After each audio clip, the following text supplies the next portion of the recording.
Hi, Spede. How you doing?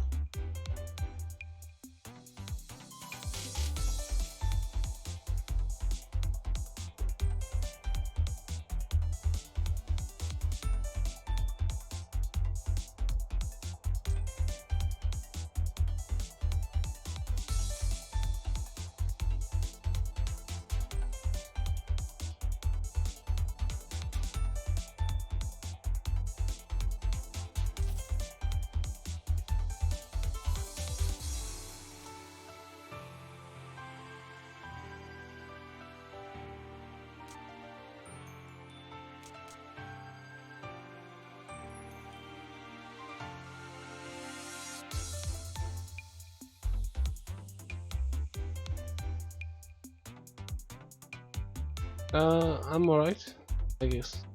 The weekend kind of just went by me. I didn't get to do much, so that sucks, but otherwise fine. I'm just waiting for Max to see if he responds.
Alright, how about you join Sleepy Zone?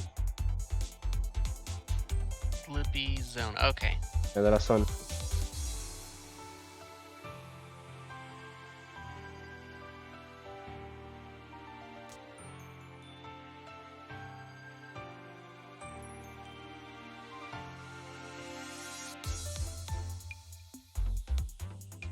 Bye bye.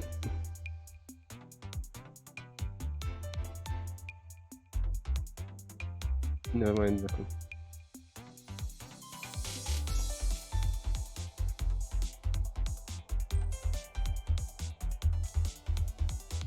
Do you not have the ability to drag me between channels? I'm not a mood. Oh, okay. I'm like staff member, but I can't to mood things. I can only give and take away roles.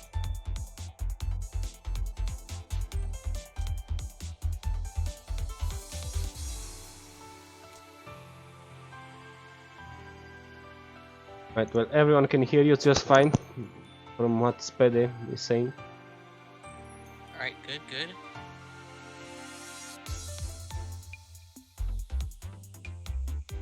So, yes, hello everyone. I am going to be on for this ATM.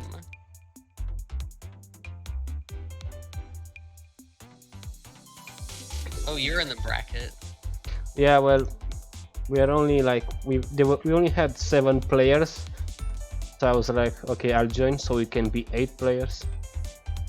And since it's already top 8, since we're only 8 players, we are just gonna stream everything, so it won't interfere with streaming the tourney. But yeah, the first game is me and Illy, but Illy is not here yet. Eileen showed up late yesterday, too. Hopefully that's not going to be a problem. I need to update the game anyway. Shouldn't take that long.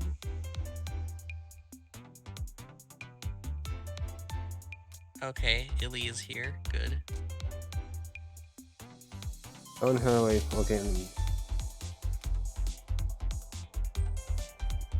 Edit.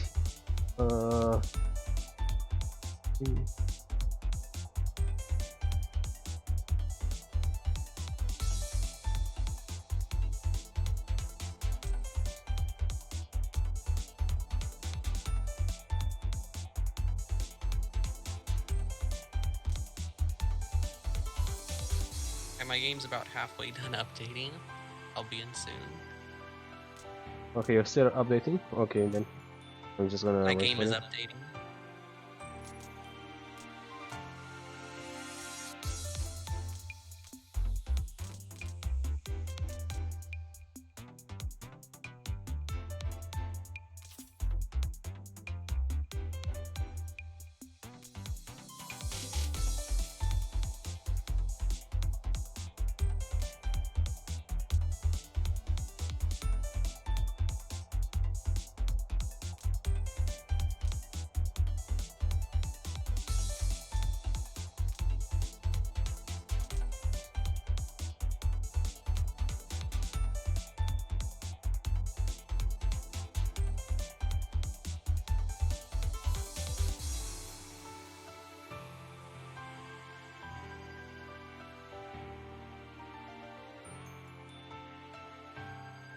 Alright, I am now launching the game. Alright. Did not realize that the beta branch was updated this morning.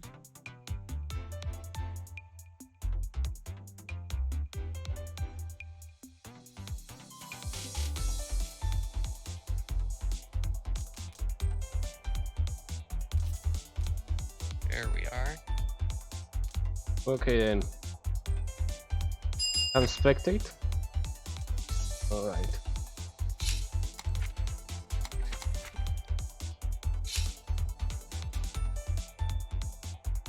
Never commentated a match with the player present before. Oh, I'm just gonna shit talk myself. Don't worry about it. Okay.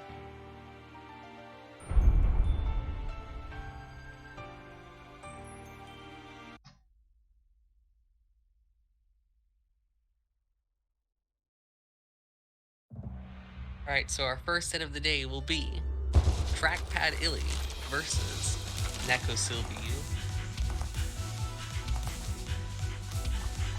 Illy deciding to go with Sun. Usually Trackpad Illy will pick Red Hood, so I think this is a bit different than normal. We'll see how it goes.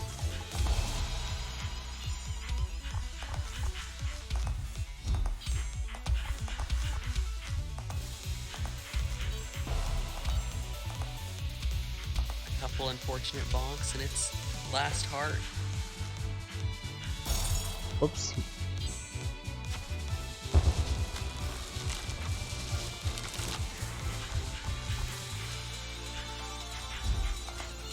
Illy playing fairly passively, not choosing to rush down, as sometimes will be the case in this matchup.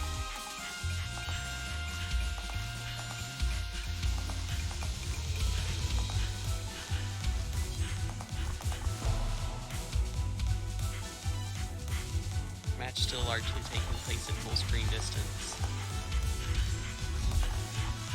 As long as Sun can avoid the knives, that can result in quite strong pressure. But standing still puts pressure a bit harder to dodge than if you move. I'm super quiet. Yeah, I don't really have anything to say. I wonder if it's faster to just use the buttons on the keyboard instead of the mouse.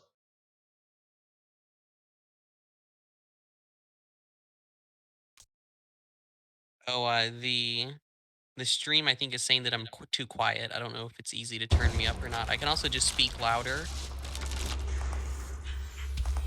Um, Yeah, you can maybe just play out your set. Worry about it afterwards.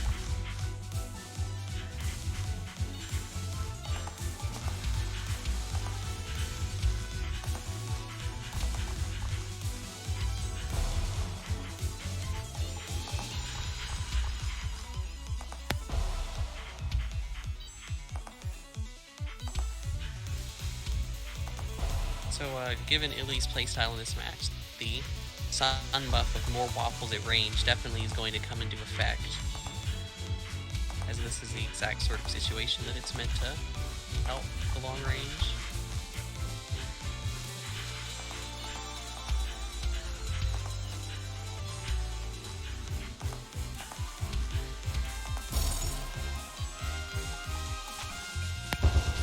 Alright, final card of the winner's bracket potentially for Neko.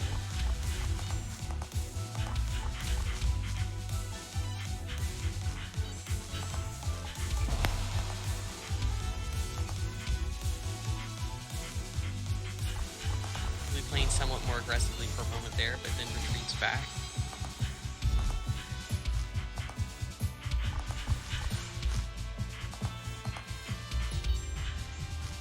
Going for the mix-up of spawning diamonds behind people, but that only works if they back up, otherwise you're just inviting them right into your face. I'm trying. Oh no, I'm talking about Illy. Oh.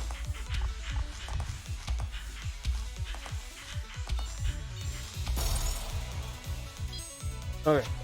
That's 2-0 for Illy.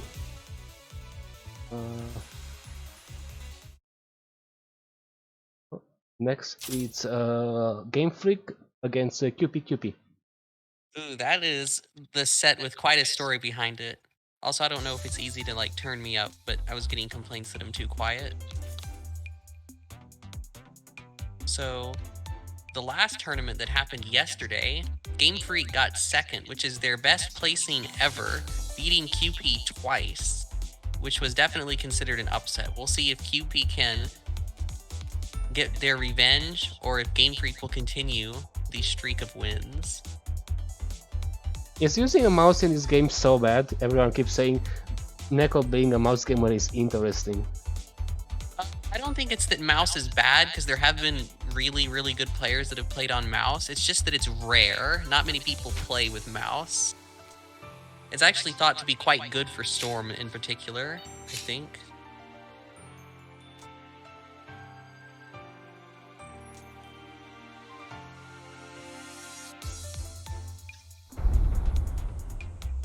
Alright, let's see if this set goes any different from the last one.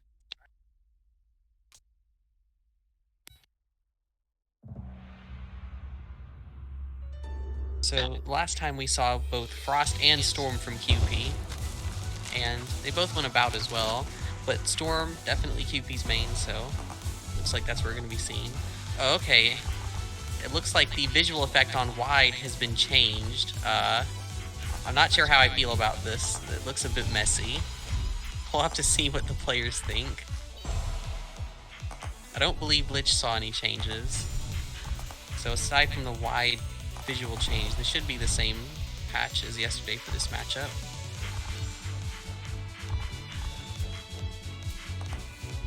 QP off to an early lead. Got the wide snipe. Yeah, last set we didn't see too much wide usage from QP, mainly just going for exclusively basic, and that didn't work, so perhaps has adapted today and is going to be using more wide. QP's internet definitely favors the use of wide as well, I believe. Wide getting better the worse your internet is. Oh, Game Freak quickly evens it up. The new... Oh, alright, QP takes that one, but something we noticed last time was that the access to Flower on a much shorter cooldown seems to help Lich a good deal in this matchup to escape the checkmates. We'll see how often that comes up today. QP opting not to throw the clone too far in, keeping it on the border of the setup.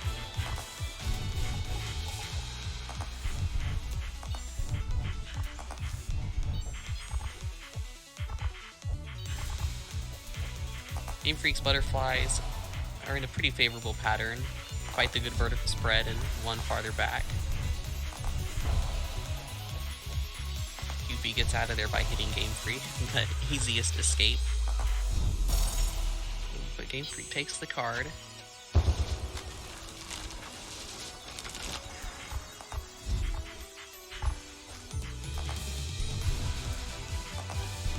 Clean, easy setup. Lich is definitely at her weakest in the first couple seconds, so manages to escape that. Gets sniped by a random wide.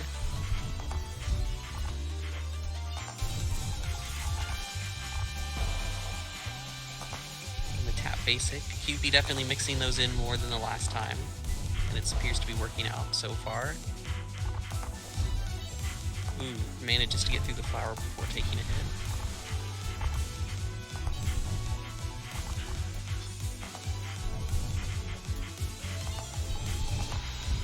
Yep, and there we go. Lich able to just escape with the lower cooldown flower.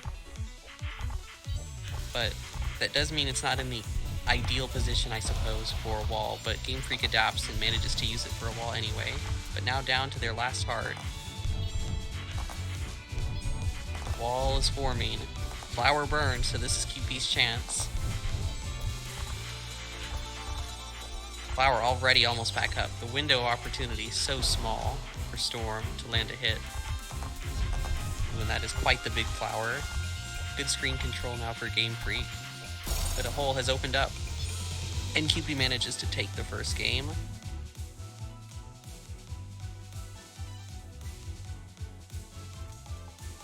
Definitely going to see a stay from Game Freak. I don't think I've ever seen Game Freak play any other character in a serious match.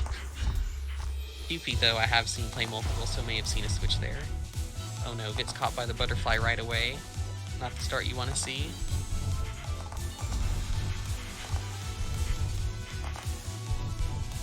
Oh, and I just noticed a somewhat unfortunate flower was forced in the bottom right. That is definitely not contributing to screen control at all. So let's see if QP can utilize the space that that's going to buy. It's not gotten a hit yet. Oh, there we go. Sandwiches between Clone and Storm, basic.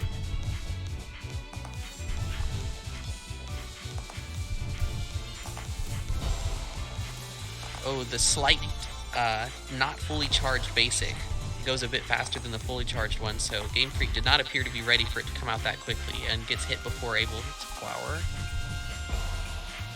And QP gets wide sniped, but still in the lead. Has a nice, easy space to move around in on the left. No wides there, no butterflies, no flowers. So QP definitely in control of the space this game. And Game Freak forced to place another unfortunate flower in the corner. QP does have some more garbage to deal with on the left side now, though, but manages to take the card regardless.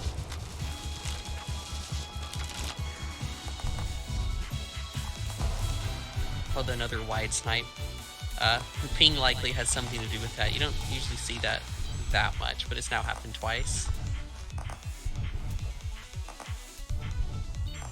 Unless one of them was just a bonk, but they look like snipes to me. Oh no, QP was building quite the fortress of basics, but unfortunate bonk means Game Freak escapes for free.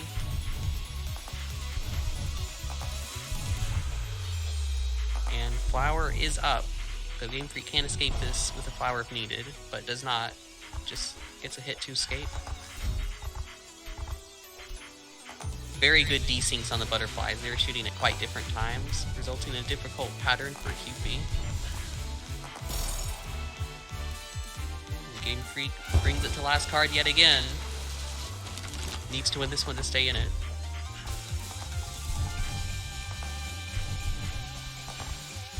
Alright, there's the wall. There should be a small hole though, and Game Freak finds it.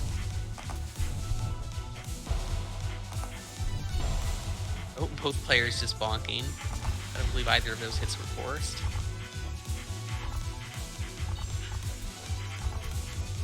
Ooh, that butterfly setup though, that is giving QP very little time to sit still in charge of basic. Just constant pressure. Manages to form a wall, and flower is not up. Good trap.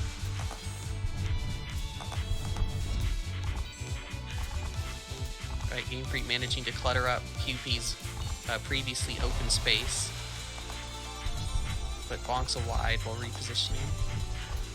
QP one heart away from taking the set and getting revenge for yesterday's tournament.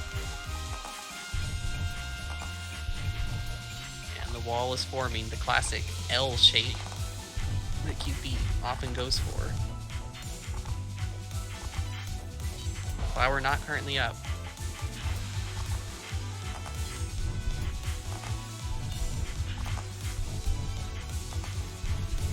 Yeah, quite good butterflies again. Game Freak's definitely been improving those lately and brings it down to last heart, 1-1.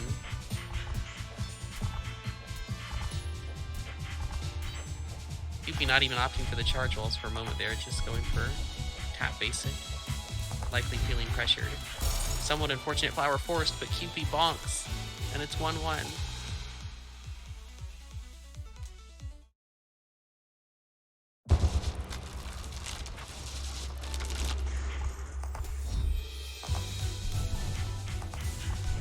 Alright, Game Freak manages to get the full wide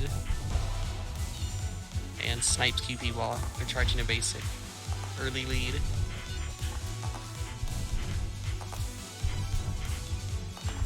That forward butterfly is going to make things a bit more difficult for QP. Can't reliably go between the bullets on that one.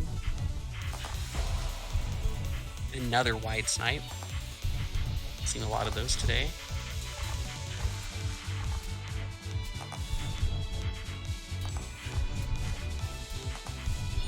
Flower is now up, so this wall shouldn't land a hit. Game Freak not even needing to use it though, just goes out the bottom. He's trying to survive. It appears that the late game in this particular player matchup, if it goes long, Game Freak, it appears, wins more often. So QP probably should take an aggressive stance.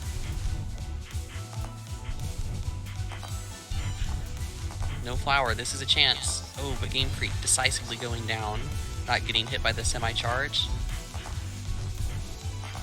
Ooh, yeah, this is a poor position for Game Freak. QP manages to avoid bonking just long enough for that setup to pay off.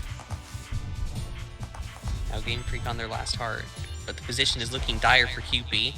There's clutter everywhere, but Beanstorm can choose to reposition. Does not though, it gets a hit.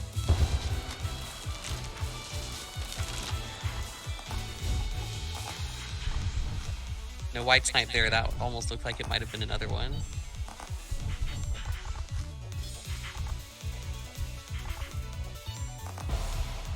Oh no, Game Freak not respecting the clone. Just sits still next to it and gets hit by the melee. And I believe bonks a wide. Game Freak gonna have to make a comeback in this game here if they want to stay in the winner's bracket. Flower is available, so QP's going to have to force that, or just let Game Freak set up. Alright, Game Freak chooses to set up. Is now vulnerable for 7 seconds. Or however long it is on this patch, I don't know. Something like that. Ooh, gets hit by wide. 4-1. Although the walls are closing in, things can get bad really fast against Lich. And that's how it starts. But QP choosing to go to the right. The butterfly in the bottom corner is going to make sitting here a bit inconvenient, but it certainly is probably safer than the other side. And takes the game. Gets revenge for the previous 2 sets.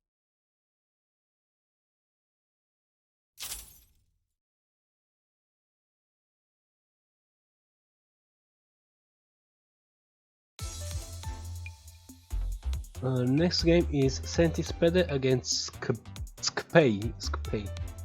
I don't know how to pronounce that. Skpei. I think it's Skpei. Skpei. I have never actually seen Skpei play before. I've heard that they are a old school beginner tournament winner, I think, but I don't even know what character they play. So this will be interesting to see. Oh, don't forget to spectate. Yeah, I just need to head on the left and Skpei. Oh, the overlay. Skpei, yep.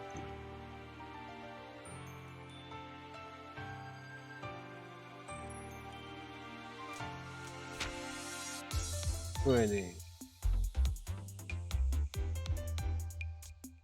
Why is everyone talking about Javaro in the chat? I'm not sure.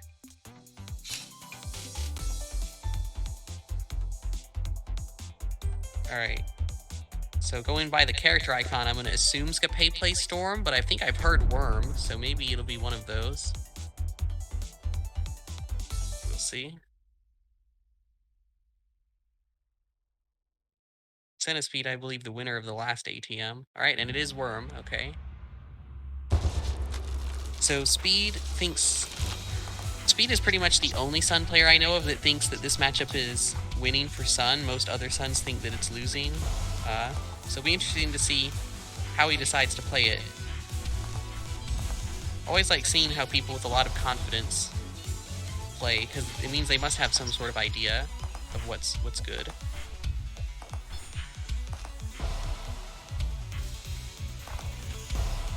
Getting caught by Novi Fire, yep, you have to respect Worm at close range, otherwise you will just die.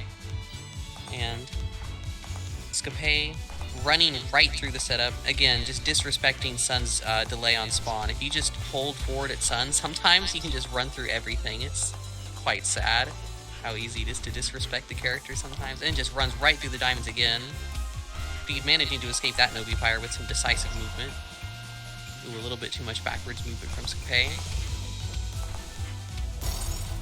Oh, almost got in, but veers down a little bit too much and hits the basic.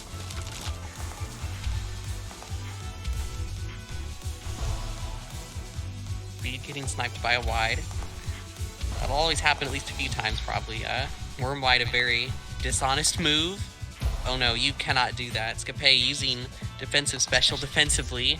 In this matchup, if you do that, if Sun is not super preoccupied dodging, she will just shoot a basic and you will die. And Speed adapts and takes the second card very cleanly.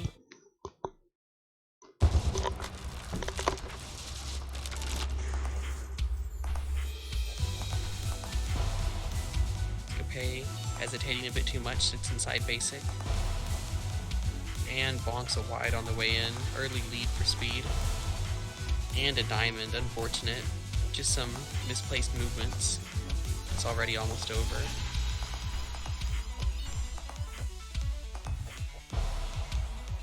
And Speed attempting to move forward, likely expecting a wide, but got basic instead. That's a mix-up that happens a lot in this matchup.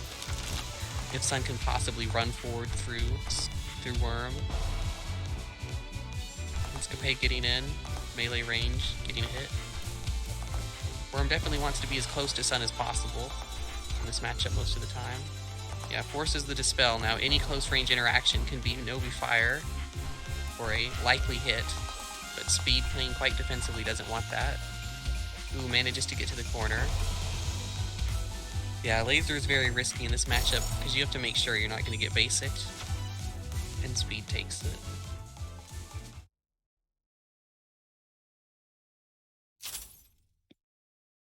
That being the two characters I play is probably the most knowledge I'll have on any matchup all day.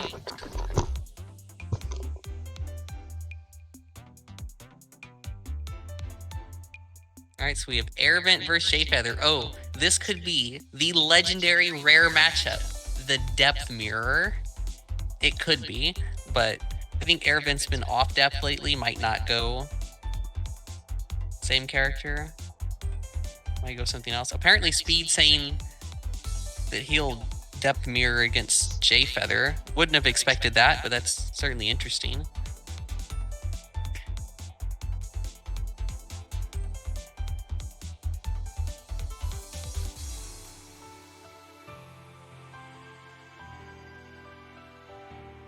Eva is Airman? Ava is Air Vent, yeah?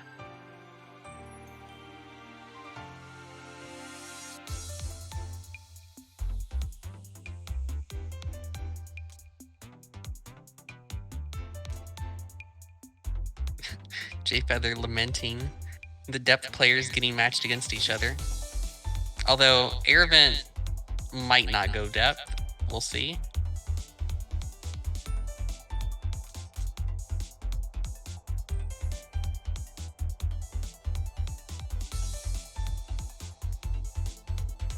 Game Freak switching back to the intermediate tag.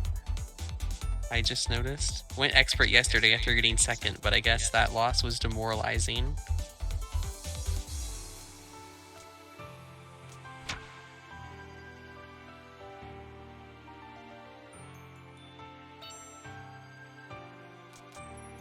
Alright. Let's see what matchup this ends up being.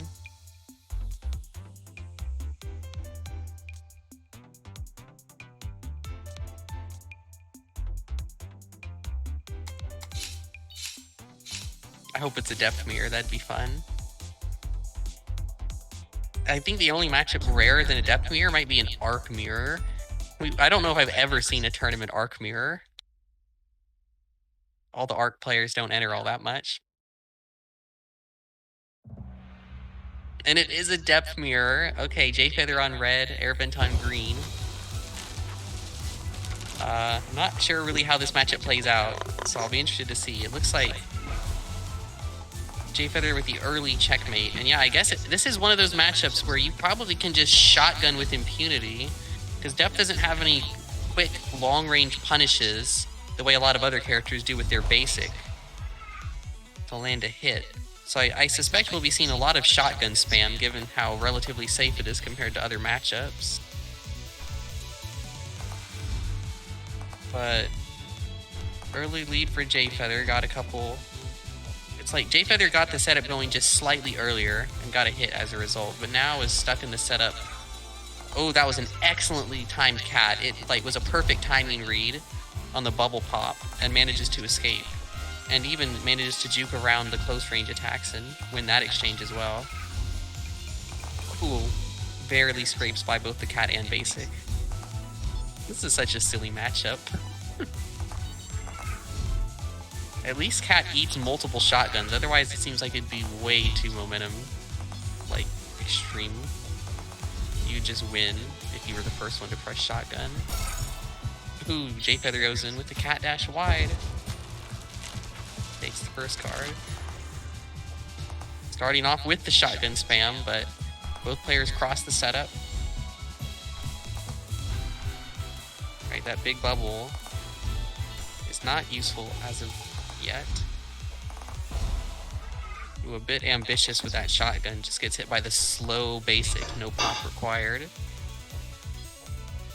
And the air vent not in a great spot, but manages to get out with cat. Cat cooldown is so short. How are you ever supposed to hit your opponent if they have cat? Even cat being newly nerfed to have less cooldown, it's still quite short.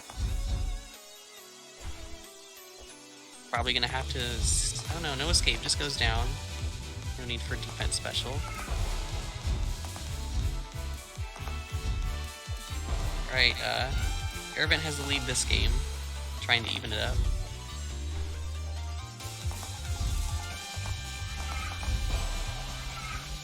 Alright, bit ambitious with positioning, gets hit by the bubble pop. It can probably go under this shotgun. Yeah, there we go. Waits long enough and goes under. Very smart movement. Cat through cat. Reading each other blow for blow. Well, this setup is going to be tough, though. Yeah, I think the best play there was actually to wait a bit, because cat was 1 second on cooldown. With a bit of waiting, could have probably gotten out.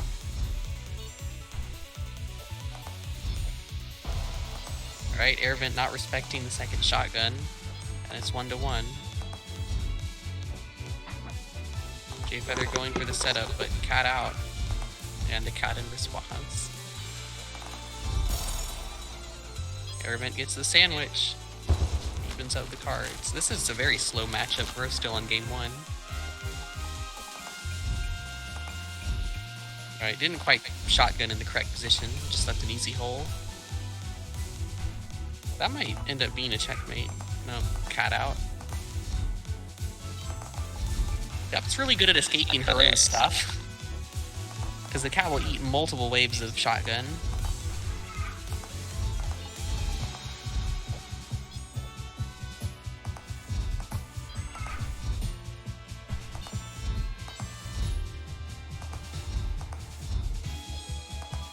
Alright, and we approach the very late game with both players having not taken a hit. Alright, the first hit at quite small walls.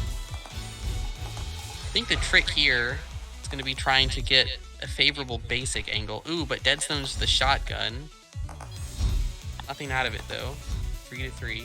That's maybe a hit? Nope, just cats right away. Right away. Surely that one's a hit, yeah. Finally getting cornered.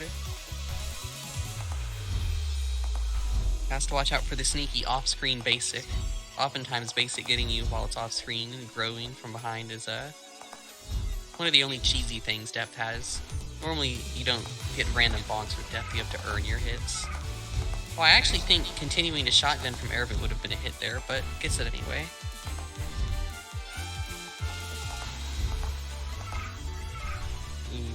two close calls, but no hits. And J Feather just shotguns at small walls. That's sometimes all you need. And no cat for Jay, looking like a pretty good position for air vent. Yep, gets the hit. 1-1. No cat for either player. This is the chance for hits.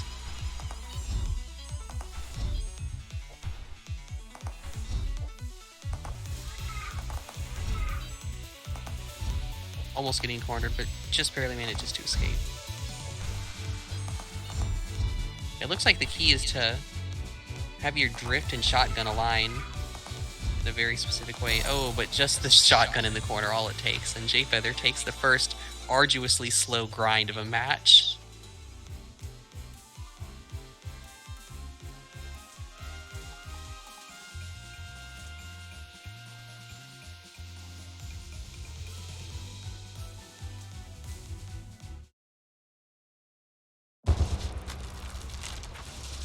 Alright, game 2. Continuing with the round start shotgun spam.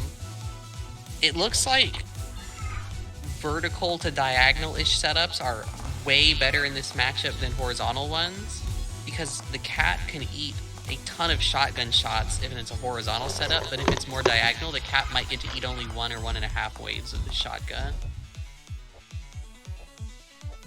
And yeah, I mean, had cat, but just didn't use it for some reason. I'm honestly not sure about that one. Yeah, it may just be that in this matchup, horizontal basic isn't actually the best. Because in most depth matchups, straight horizontal basic is the ideal. But given the way cat works, maybe you want to go for a more diagonal one. That's interesting. If anyone in the chat has any idea how this matchup works, looks like people don't really, but you can let me know, I'd be curious.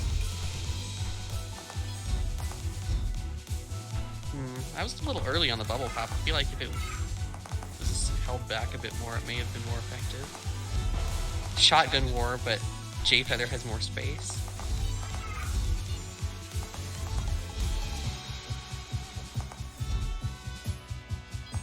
Alright, now that it's hit small walls, the setups can be more vertical and cat's going to be less effective. Alright, well-timed cat by J Feather to get out and get the hit. Here comes one of those diagonal setups. Alright, manages to get out anyway. Great. That was a much more clean round from J Feather, only took 1 hit. Let's see if Air Vent has an answer to this.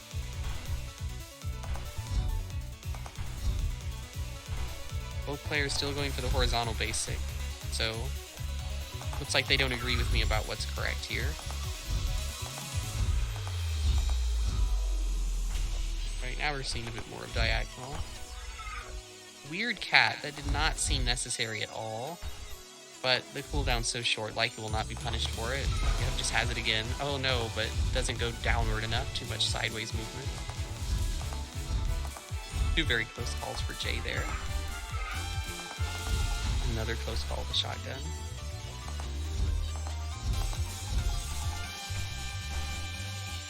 Alright, this is looking like a good position for air vent. Going to at least force cat, yep. Who almost puts the new basic in the setup as well, but J Feather recognizing and dodging around it just in time.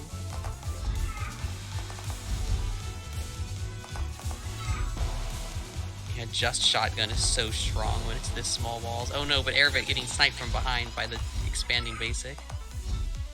When cat ruins that setup. Yeah, that was a really rough position for air vent. It was just gonna get hit pretty much no matter what. Alright, slightly more diagonal shotgun, but the basic does force J Feather to move. Shotgun gets cleanly eaten. And J Feather takes the second game. That was a really interesting matchup. I don't know if I'd want to see it a lot, but having never really seen it, it was pretty cool.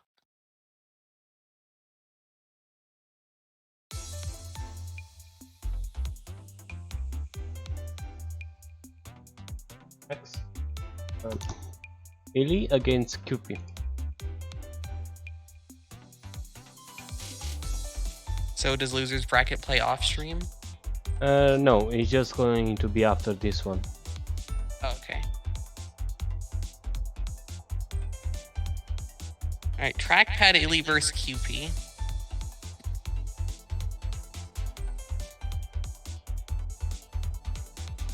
Illy definitely making a very, very long name in challenge. That time I found a trackpad laying around my bedroom before I teleported into another world. Re-SST Eternal.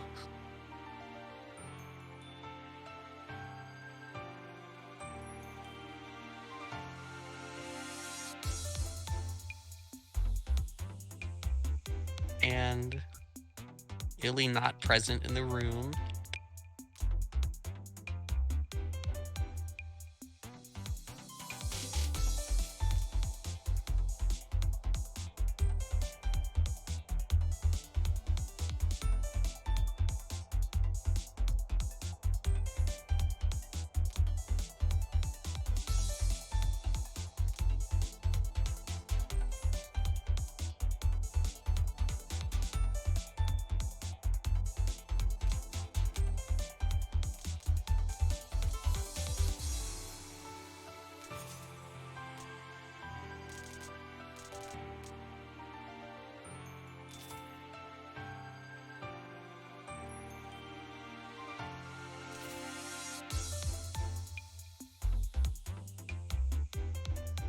Illy has arrived.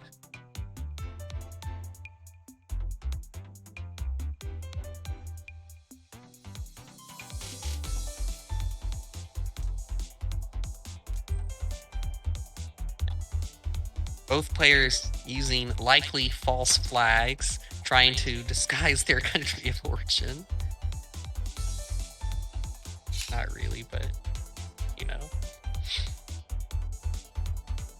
I wonder who Illy will opt to pick this game. Likely Sun or Hood, given that it's trackpad. But Illy has surprised us before.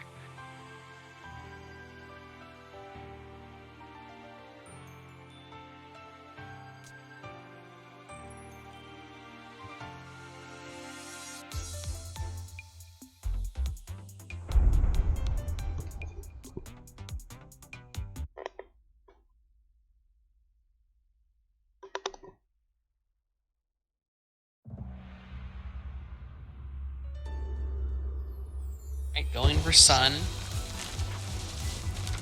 I was discussing matchups yesterday with some of the Sun players, and it seems that the people I was talking to at least agree that this is probably Sun's best matchup, so a wise pick here, I think, from Illy. But QP definitely is good at this one. Has beat several of the good Sun players, from what I can remember anyway. Alright, yeah, so the recent Sun buff of more waffle density at longer ranges going to come into play here if Illy chooses to play like that with the extended channel from long range. Oh yeah, I forgot. Illy famously, I think, does not like fighting QP because of QP's internet, making it so inconsistent. And you know, Illy being a very good player likes things to be as consistent as possible, so skill is the only determining factor. But with QP, that's not always the case because of the ping. Right, but Illy opt to a lead, opting for a very long range playstyle. I've definitely seen players like Rem play this matchup quite differently than this, with a very aggressive slant to the playstyle, but Illy's showing a different side of the matchup, I suppose. Ooh, but that is a well-constructed wall, but even better movement by Illy to find the one small hole and get out. And if you just stay there and channel things, you will form walls, but at the same time you give Storm free movement to wall you in if you don't use Basic. Basic, though, does force Storm to move, so it can help prevent the walls. That was some quite erratic movement. Oh no! QP erratically moving back, and the round begins, causing a hit.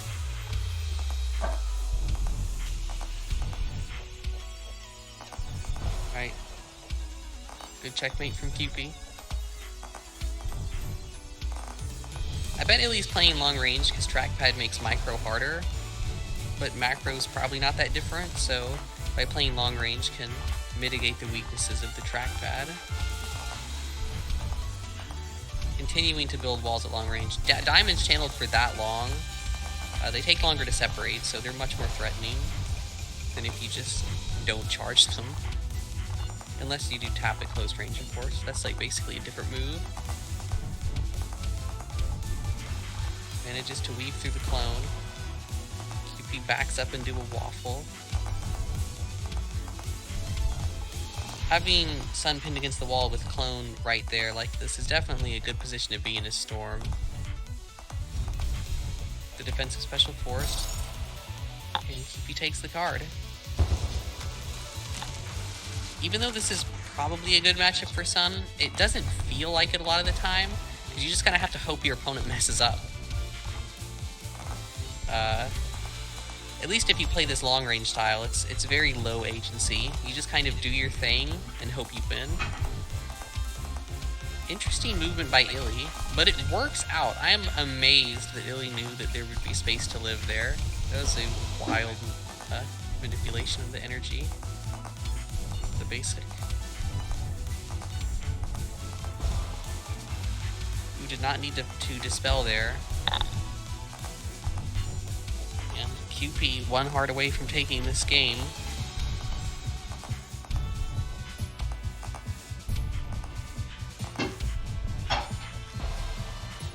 He tries to run in and disrespect Sun, but Illy releasing the diamonds early enough that the hitbox is active.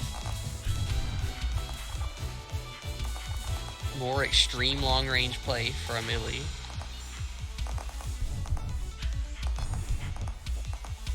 Right, just barely doesn't get hit there. Oh no, misjudges the dispel invuln and gets hit.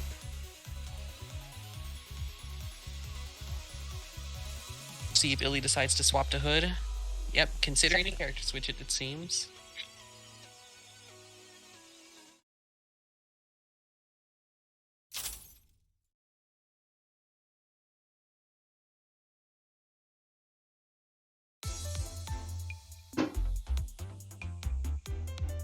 Likely will be Hood if it switches, but maybe will be Arc.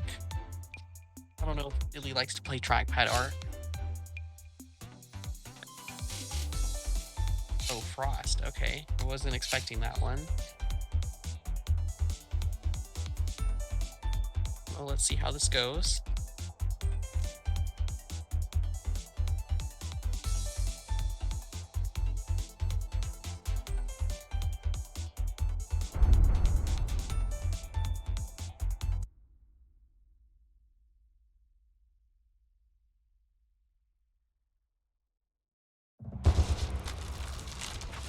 A lot of Frost players I've heard do not like this matchup, so we'll see what Illy brings to the table.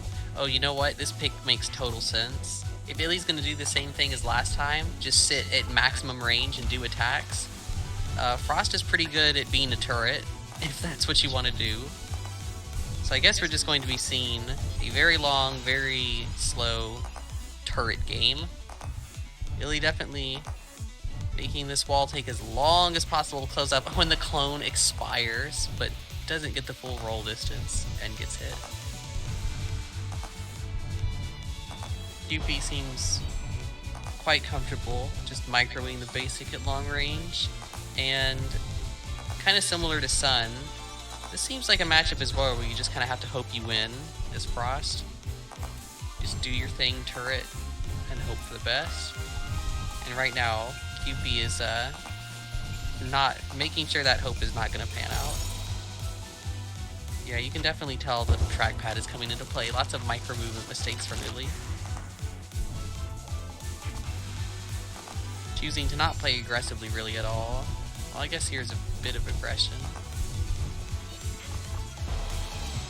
Who does not move out of that in time. QP getting caught up inside the basic.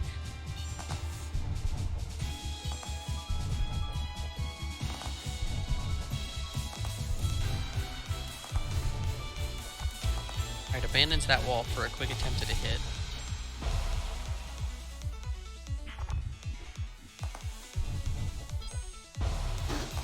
Too much movement from Illy. You definitely have to keep your movement in check against Storm, otherwise Wide will just end you. Right, QP fails to micro there and gets hit. Illy doesn't seem to be oh yeah, Stun Wave doesn't delete those, so you gotta be careful. Too much aggression there from QP on the melee attempt, and Illy will take a card. I've not been paying too much attention to this, but it doesn't look like Illy's going for that much up uncharged basic or unfocused. Although that can make some of the longer range setups much more difficult to dodge. Just going for focus basic, it seems.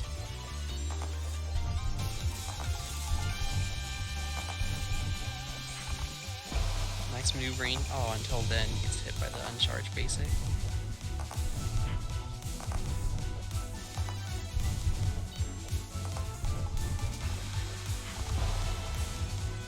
Right, just another micro mistake by QP. It definitely is probably taxing to just sit inside that Frost basic and do the game plan. But if you can survive, it starts to feel kind of hopeless from Frost's end.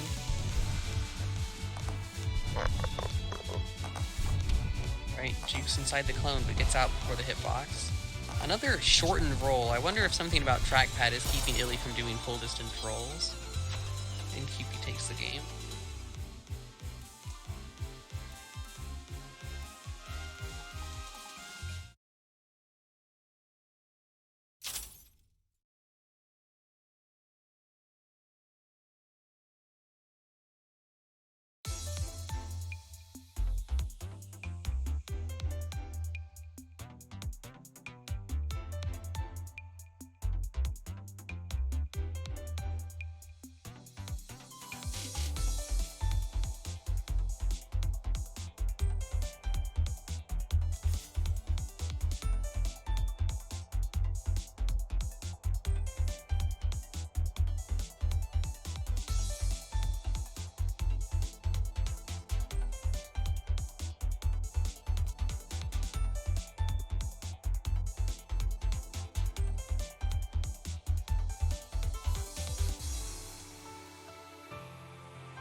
Alright, looks like J-Feather and Speed are here.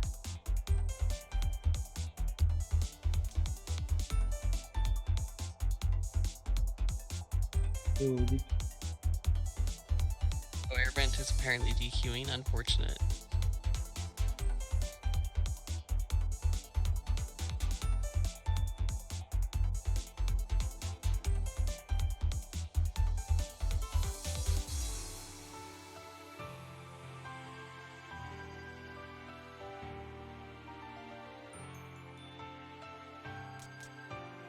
Right, on the left, who's on the right? Jay on the right? Senna Speed is on the left, Jay is on the right.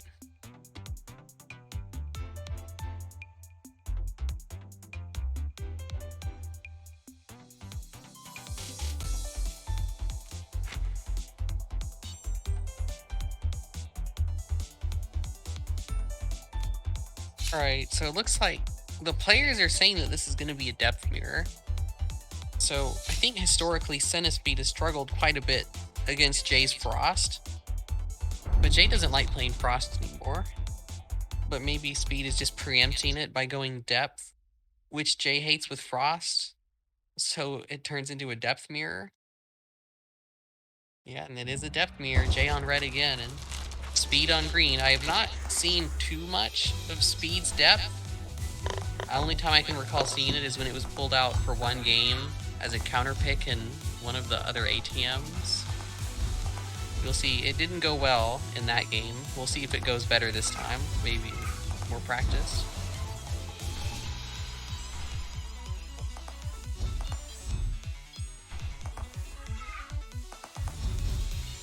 And it is a new patch. Yeah, this match looking pretty similar to the last Depth Mirror. Slow spacing and shotgun. Yeah, that cat was not necessary, but unlikely to be punished. We'll see. There is a window, and the window is closed.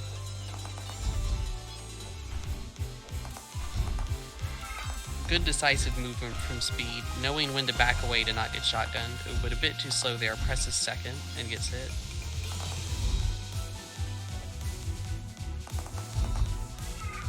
Another unnecessary cat. Something we're seeing a lot from Speed is catting when it's not really necessary, so there are more opportunities for Jay to get a hit than the other way around, and that's showing with 4-1 at the moment. Yeah, that was an absolutely necessary cat. Good defensive use.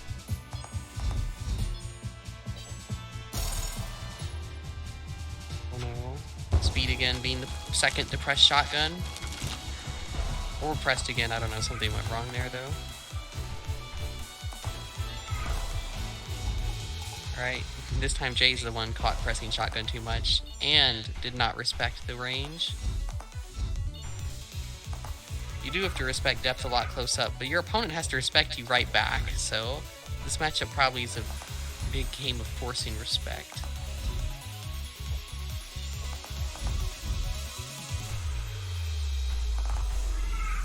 Yeah, both players choosing to cat there. That was definitely a high-risk scenario. Surprised? Yeah, neither player shotgun for a while, but Jay preempts it with the cat and then goes for a shotgun second. But was out of range, so second one in that circumstance. Oh no, unfortunate. The cat eats the shotgun, but just a second shot is all it takes. And this time Speed's in the lead. One more hit to even it out.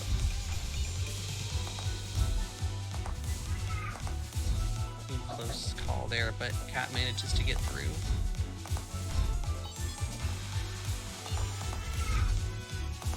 Yeah, I had to stop the setup, otherwise could have risked getting hit by the expanding basic. But yeah, the cat just eats through all the waves, and Speed takes the card.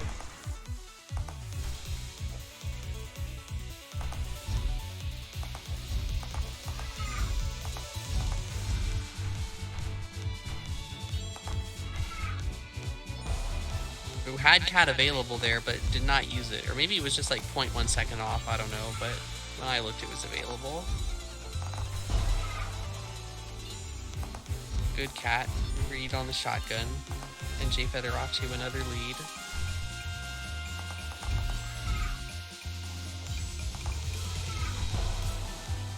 Good wide, covers the space. That would have taken a good deal of standing still, I think, to not get hit. And then you can just press basic, so very good choice on the moves. And gets a sandwich with basic and shotgun to take the game. Will Speed commit to the depth mirror? Commits to it. Could have gone Sun, seeing that Jay had committed to the character already, but chooses to play out the mirror. And reads the round start and gets an immediate hit. Ooh, just too late on the cat from Speed.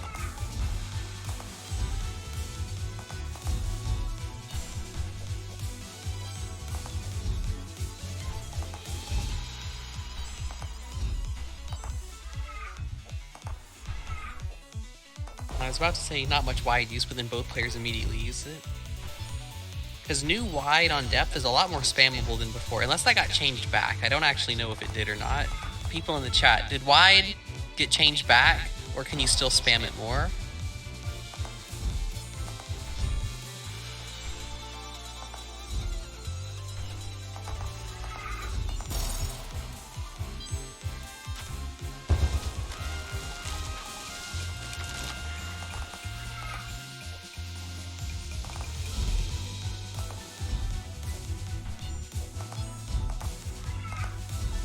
Alright, good recognition there on the cat. Just didn't have enough time to get out.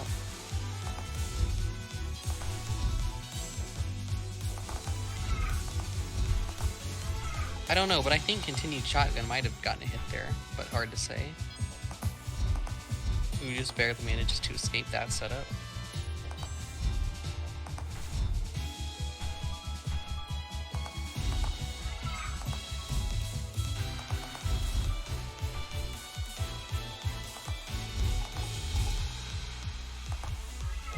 I think that's the first time we've seen charged cat and immediately punished for it. Yeah, standing still that long in this matchup and letting your opponent set up on you doesn't seem worth it to me.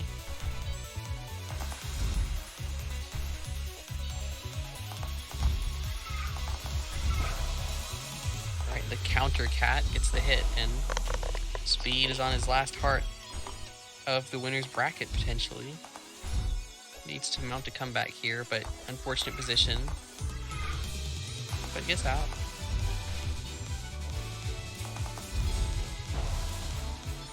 Jay misestimates how long that bullet will stay on screen and walks forward right into it.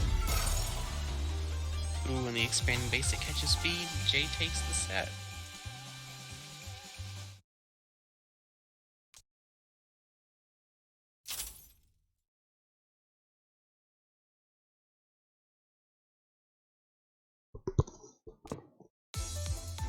Alright, next is me against Game Freak.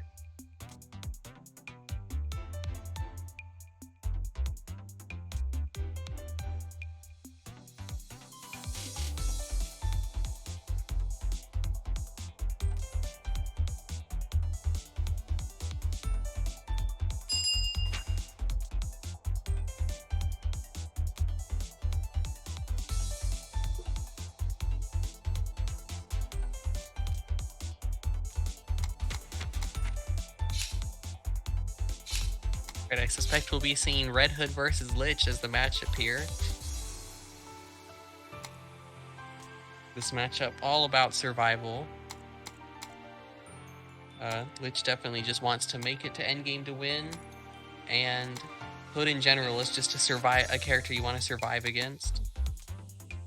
So we'll see if Game Freak adopts an aggressive posture anyway, or chooses to play defensively, as it seems maybe would be good. I guess new Lich kind of encourages you to play more aggressively.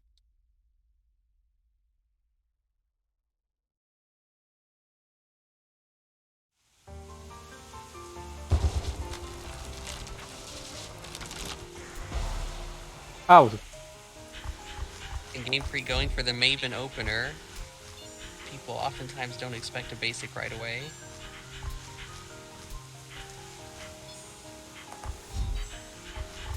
And Game Freak is opting for the somewhat more aggressive playstyle.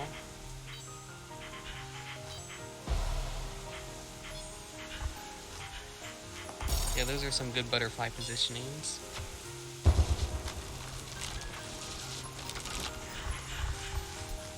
Again, choosing not to open with flower. There's the flower.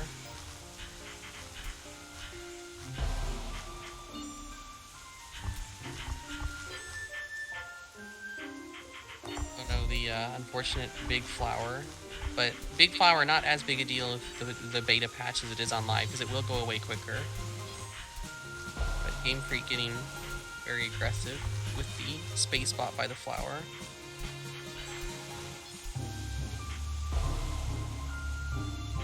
And the flower is gone, but another one is about to take its place. And Neko crosses over with the new advanced speed boost on Vanish. I'm not sure if that would have been doable with the old speed. Definitely just barely made it. And Game Freak takes game one.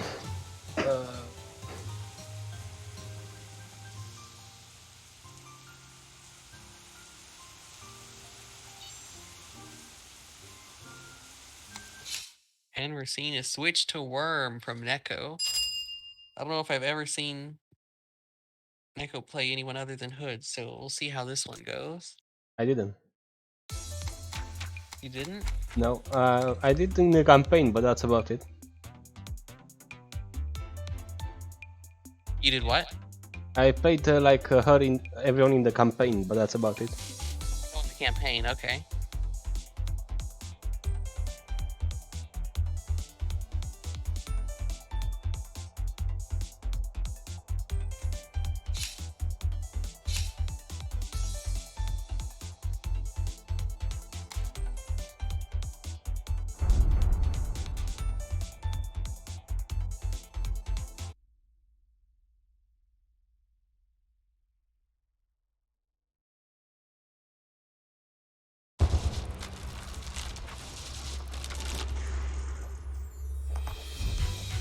And then here we have Worm versus Lich, and the Worm Wide showing how strong it is.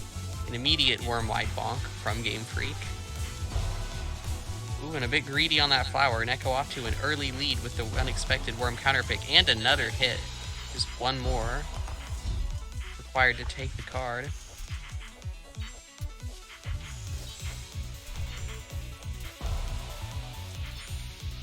Game Freak getting the setup going though. It's going to get much harder from here on. 1-1.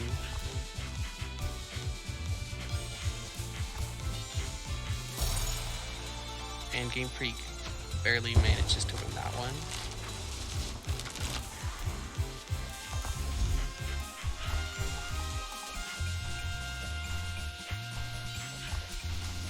And Neko choosing to play kind of similarly to what we saw from Illy, staying against the back wall, applying pressure. But Game Freak's desynced butterflies are definitely gonna give anyone some trouble. Ooh, tough position, but the Novi fire to escape. Oh, gets me out. Right, the crossover, but it's unfortunate bonk.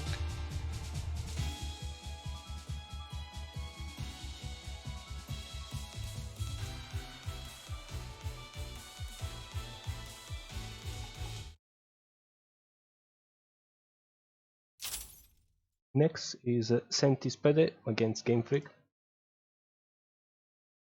Oh yeah, the other match was a DQ. Alright. Speed versus Game Freak. This one will be interesting. So, Sun versus Lich is a very ping-dependent matchup, assuming that Speed goes Sun and not Depth again.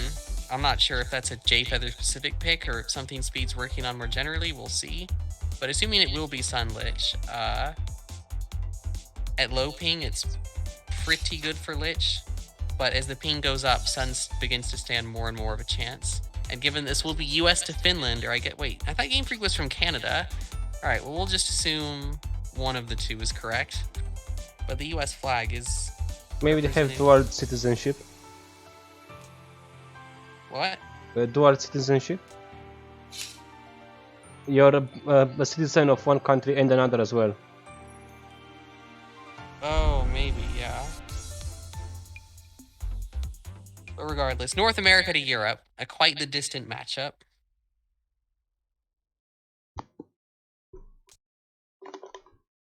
Alright, and it is the Sun. I have yet to determine if new Lich makes this matchup better or worse for Sun. I've not played it enough to determine. I'd be interested to see how this one goes. Maybe we can begin finding that out. Game Freak cleanly sets up, no difficulties, no hits. And generally that's pretty bad. As Sun, you want to try to at least land one hit before Lich is set up, because it just gets harder and harder the longer the game goes on. You're at your strongest at the start of the game. Yeah, and Game Freak not getting hit, walls closing in. Wow, Speed lived quite a while in that little corner, but eventually it had to give. Speed should definitely try to just establish some sort of space where he can be safe, otherwise the game's just going to end. Both players doing quite a good job at staying alive, but Speed again just trapped with nowhere to go. And that's why this matchup can be tough. You have no real way to force hits as Sun, so if Lich just doesn't get hit, you'd lose all space and will just force into the butterfly shots. Although it looks to me like Speed is kind of just throwing out moves, which to be fair, when you're getting this pressured, it's hard to do anything else, but really hitting Lich sometimes requires good setups. Alright, but the diamonds get the job done. Sometimes that's all it takes, just diamonds. Works against everybody sometimes. And Speed has carved out a little space here, but the butterfly positions are still good. Utilizing the new triple basic, it seems there. I'm surprised some of these are not hitting. Excellent survival from Speed, and manages to dispel trap even. That was masterful play, but still just has no space. The despite the excellent dodging, if Lich also dodges well, you just can't win, so Game Freak takes that one.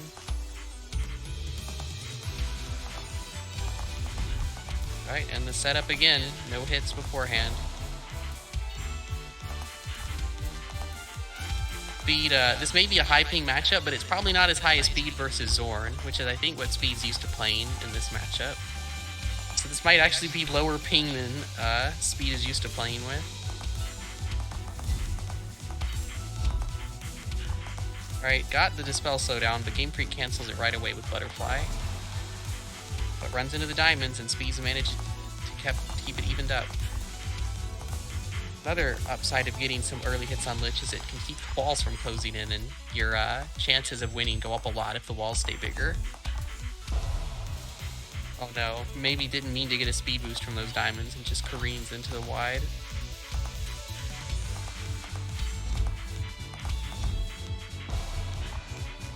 Another unfortunate wide bog, and Game Freak is looking favored to take this game. Just needs one more hit. But the diamonds get a hit there. Ooh, that was really close. And Game Freak takes the first game.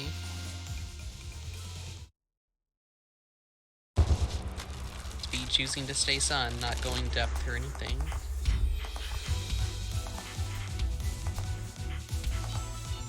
Not choosing to go any more aggressively this time, still just sitting behind the wall. And Game Freak walks forward and gets the wall set up again. No hits taken. 2 flower wall. Ooh, both players getting hit there. I'd say though, if you're Speed, you probably want that. The closer the game is to ending, the better. And that's a decent waffle wall, but Game Freak finds the hole. Potential trap here, but again, Butterfly just up to Game Freak right out of there. And just deletes the waffle wall with the new buffed flower cooldown. Game Freak just surviving as before. That is the game plan of this matchup, just live. And now once it gets to this size, Speed just has nowhere to go. Forced to dispel, but just doesn't have any space. Alright, gets a bit of a lucky hit there. Game Freak may not have been looking at the diamonds. Alright, all these hits have opened up the walls somewhat, but Speed is still only on 1 heart. And it's hard to apply any amount of pressure when you're just constantly getting assaulted by butterflies like that. So it's just doubly hard to make comebacks at small walls. Alright, tries to maybe go for a Dispel Trap there, but Game Freak ready for it. Does not get hit. Alright, deciding to whip out the diamonds, but Game Freak ready for it. No hit. And the walls are closing in. Speed needs to get a hit here soon, or it's going to start getting very close to unwinnable. Alright, got the ever so important hit. Now just needs to chain a few more if possible. And there we go, exactly what you need, another hit. Excellent Dispel, doesn't get sniped by the flower. And has bought some space over here where there's not much clutter. And yeah, Game Freak kind of falling apart. Went so long with no hits and now has taken 3. But still winnable, just has to let the walls close in. And yep, Speed takes 2 quick hits. Alright, but Speed manages to clean it up at the end.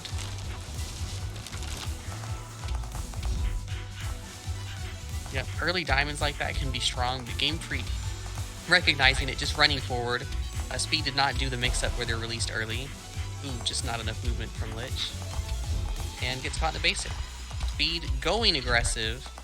Lots of butterflies there though, so it's quite risky to aggress in that manner. No punish though. Alright, just barely manages to get out of the flower.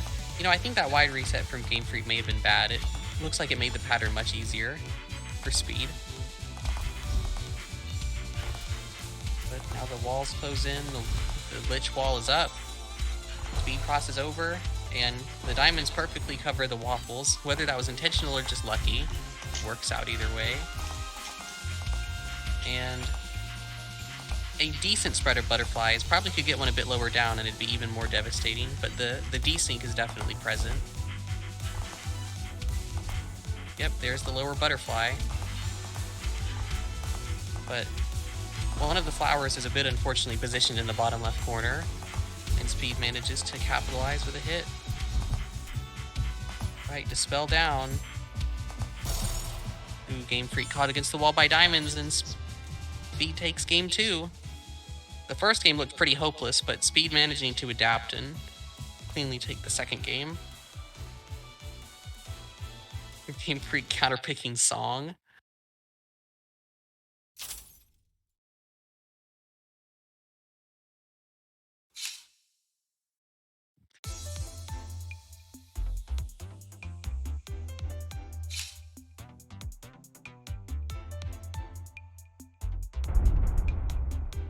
Someone is vacuuming near me, so if you can hear that, let me know and I'll just mute.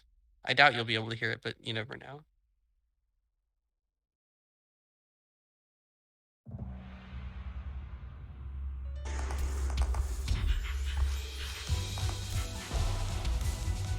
Alright, there's the ever so elusive early hit we've been looking for, where Speed does need to get those hits before the wall's set up. It makes it so much easier. Game Freak, though, manages to commit into the basic and flower up before getting hit. Yep, just advancing the wall forward. Here come the diamonds. Yeah, Game Freak. A bit hesitant, doesn't run in fast enough, and the diamonds spawn in. Ooh, Speed weirdly backs up into something. That's a bit of a tough position. And yeah, these forward butterflies. Alright, gets lucky there. That one despawns. Or maybe Speed was keeping track, who knows, but it's now back. Definitely hard to apply pressure from this position with the butterflies right in your face, but Speed's making it happen. Almost gets hit, but Game Freak does escape.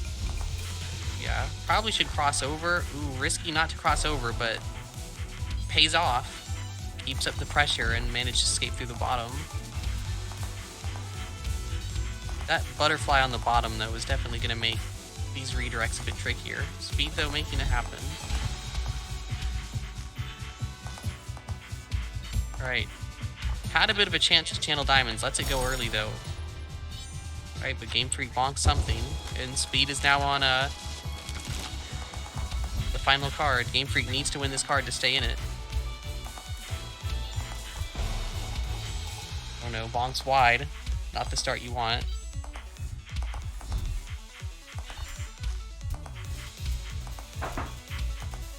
Alright, chooses to abandon the diamonds and go for waffles instead. We'll see if that pays off. Ooh, releases the diamonds just too late. Oh, I think a little sooner Game Freak might have run into it. That's quite the dense waffle wall. Game Freak may be forced to flower. Oh no, just finds their way through. Alright, the flower in the lower half of the screen despawned, but that one wasn't really doing much. It's this one up top that Speed's worried about. Alright, then Game Freak, playing very well with this card, has not gotten hit yet until right then. Whoops. But 3-1, walls closing in, lots of screen control. Lich definitely feeling good in this sort of position.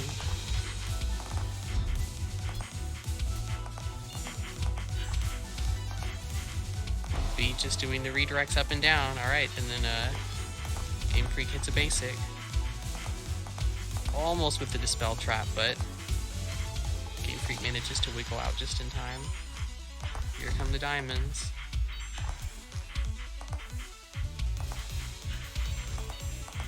Alright, that's a pretty tough setup to get out of.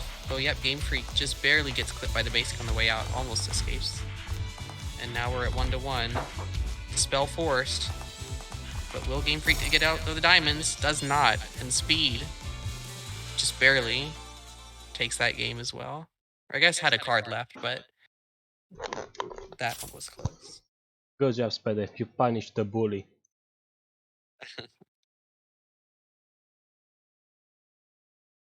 And Game Freak making maybe an earlier exit than they wanted from the tournament given the second place yesterday, but well played nevertheless.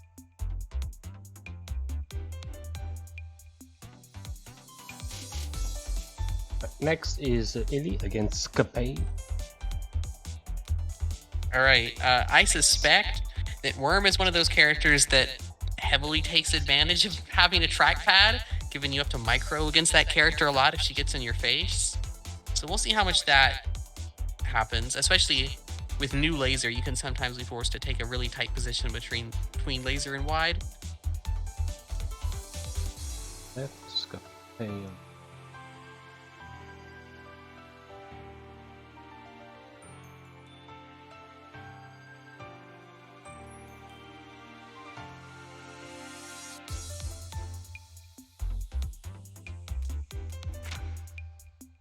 Okay.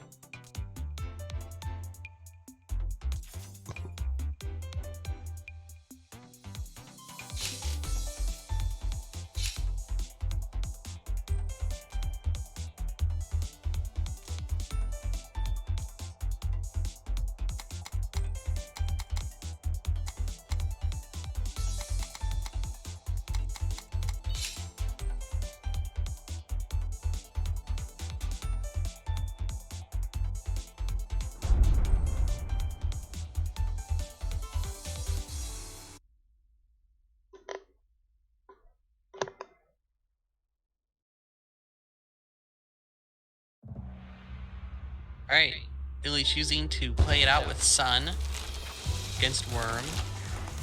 This is the characters I play matchup, so good for commentary knowledge.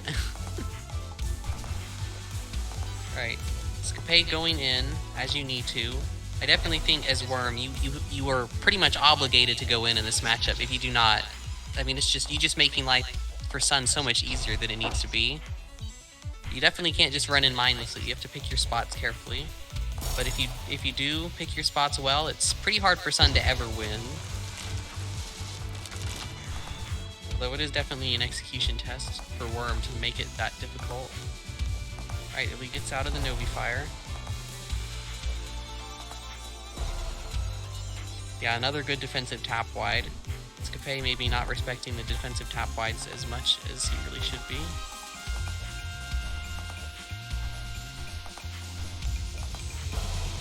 Ooh, yeah, I know that feeling. Just bonking the waffle right in the middle of the basic. Because you see basic, you're like, oh, I gotta get out of there.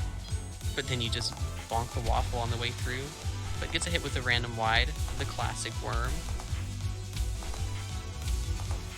Alright, there's the hole, but Illy manages to reposition. Ooh, and gets hit by the diamonds. Game 1 to Illy.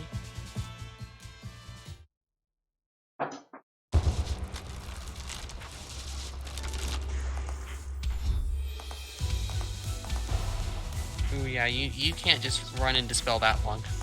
Eventually, dispel will go away. But I do like the idea to Novi Fire. Unfortunately, maybe did it a bit too soon. Yeah, a bit of a poor positioning choice there, walking right in between the waffles. Bonks again. Really doing all the right things, just playing back, making life hard for Worm, building those walls.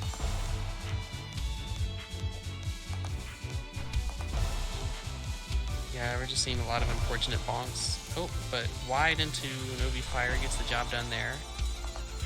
Fails to get through the diamonds again, unfortunately. Another wide, alright. One heart away. Both players. And runs into the waffle again, unfortunately, and that will be it for that set. Much quicker than the last one.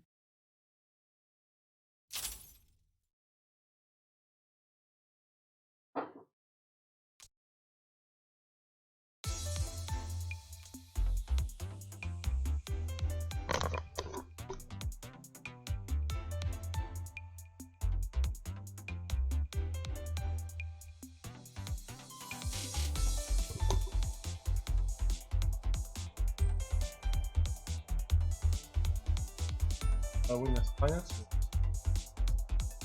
Okay.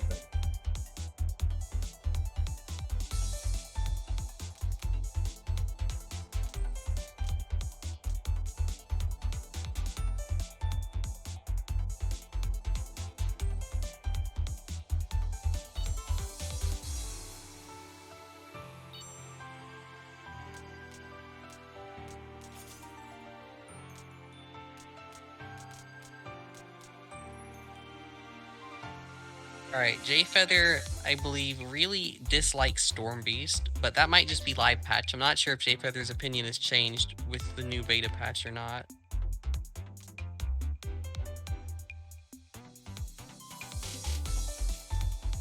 Oh, constant headbutt.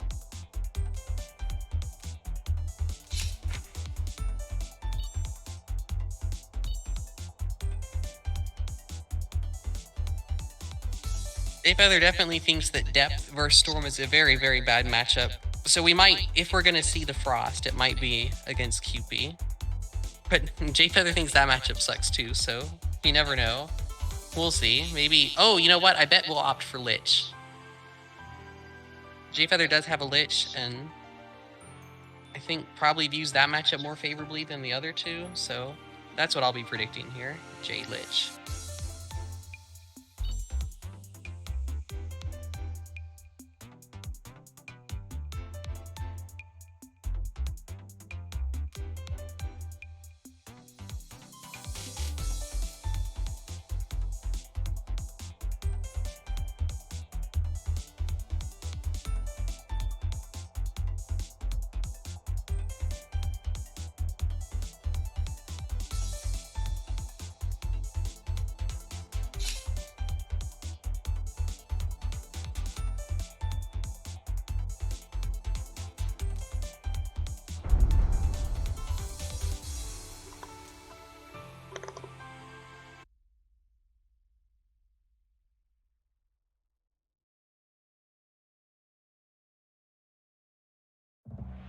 Opting for Frost. Okay, not what I expected, but can always switch it up later if it doesn't work out. Yeah, this is a much more aggressive playstyle than we saw from Illy's Frost. Looks like Jay is trying to go in at every opportunity so far. But it's kind of hard to aggress against Storm Beast, because Storm Beast has absolute control over movement. If Storm doesn't want you to move, she can just hold wide, and you can't move very quickly. You have to go very slow. Unless you run straight at Storm. But Clone can cover that, so it's not safe either way. Yeah, QP off to an early lead. I like the attempt at the wide from Jay, but doesn't work out.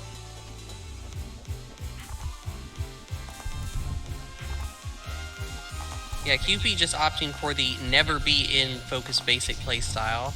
Just playing around on the edge of it wherever possible in this match. But at small walls is going to have to interact with focus basic in a more meaningful way.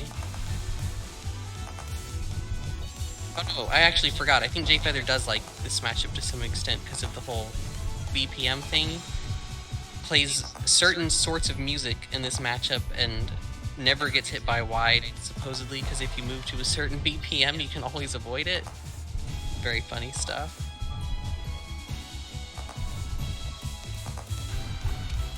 Ooh, dodge rolls away, but gets caught in the corner anyway.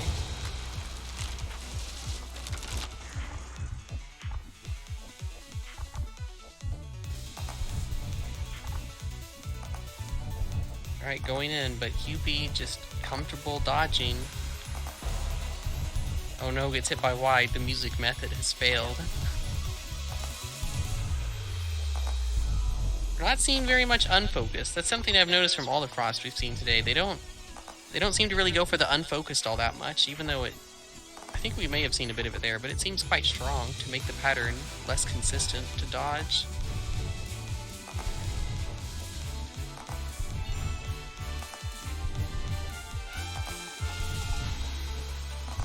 Walls are closing in. No hits yet on QP and only one on Jay. Ooh, yeah, QP there just holds the basic, does not let it go, and Jfeather was not ready for that. Not ready to have it dragged over to the right a bit more. Oh no, bonks another wide. Alright, I think we did see a bit of unfocused basic there.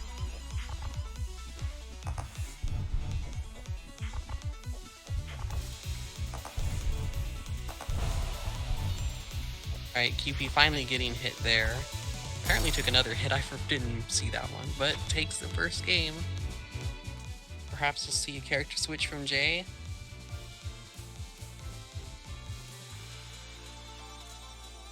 And there is the Lich. There it is.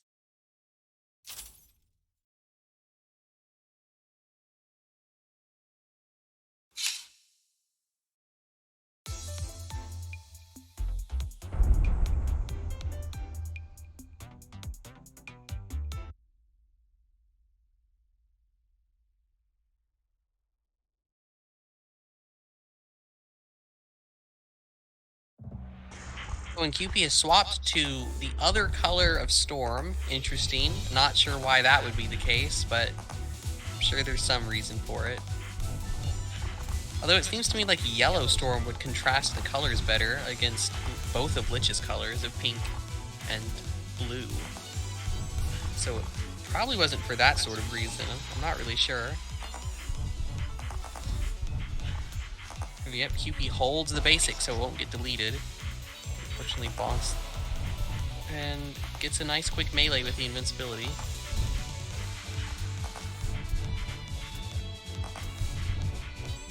Yeah.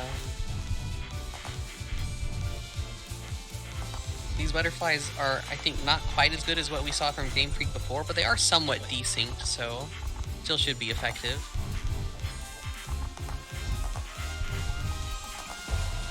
I want to see QP wide more just to see what the indicator looks like. The indicator, I think, looks a little bit better on this skin instead of the yellow one. Alright, but we're even.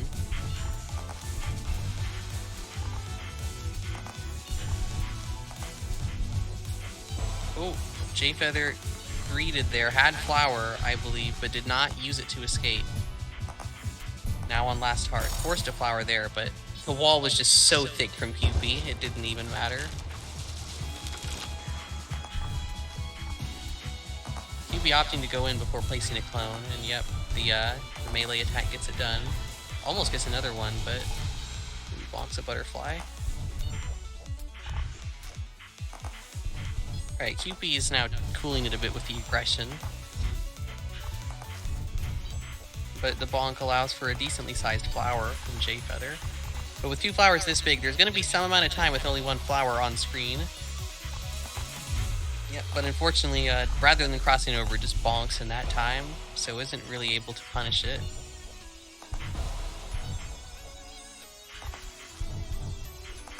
Alright, 1-1. Butterflies all over the screen, so it's going to have to dodge shots from every direction.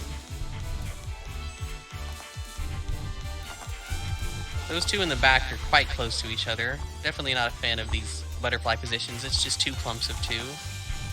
A lot easier to dodge than the patterns we saw earlier from Game Freak.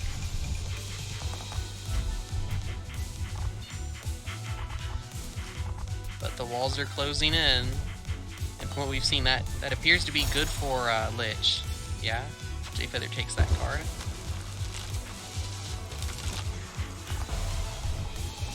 Ooh, greedy. Does not flower right away, instead goes for wide butterfly and takes a hit for it, and takes another hit for being too close to Storm.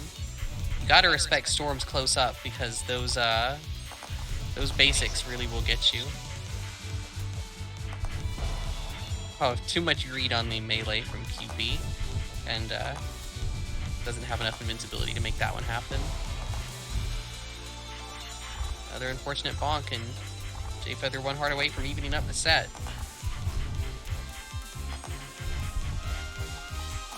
These butterflies much better than before. Well, now there's not the behind one anymore. There was one behind QP, but now it's been replaced. Yeah, two right on top of each other. They're at least a little bit desynced, so it could be worse. Oh, now three right in the same place. Not what you want to see. QP is on last heart. Now we're 1-1. And QP manages to make the comeback and take the game.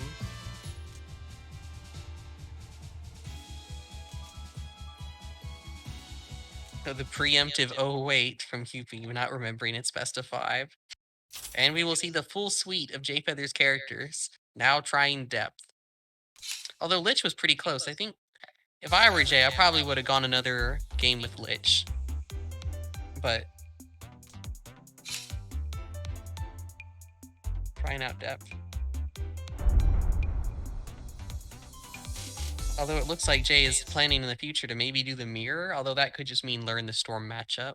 Not exactly sure the nuance of that comment. Alright, on live, this is easily depth's worst matchup, but maybe on beta it'll be a little bit better, with the walling potential of storm being somewhat reduced and depth's ability to escape walls being somewhat buffed. So we'll have to see. The Jellycat speed boost definitely, I think, will be impactful in this matchup. Yep, right there, it gets through. May not have before, I'm not sure.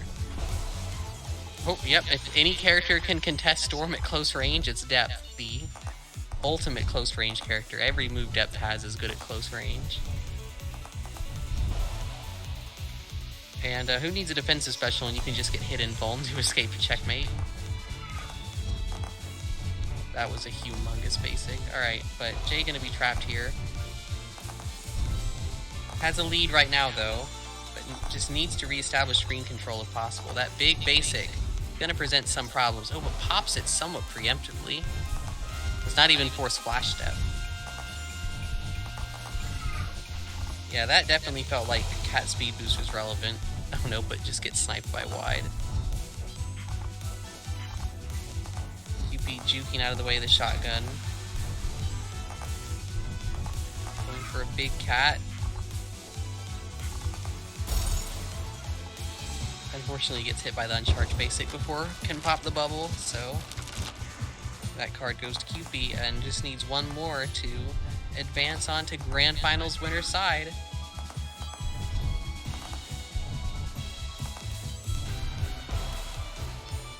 I thought that would be a cat, but opts for shotgun. Yeah, and that's what QP's really good at, getting double hits. If QP ever hits you once and you don't have the tools to escape immediately, you will often just get double hit. And it looks like J Feather's giving up. Alright, unfortunate. And that'll be the set.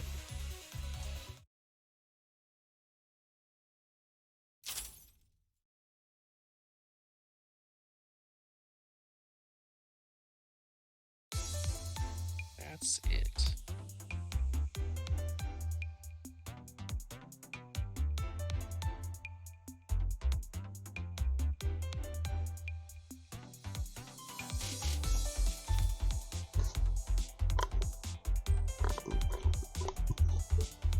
Next, it's Maiden&Spell against Illy.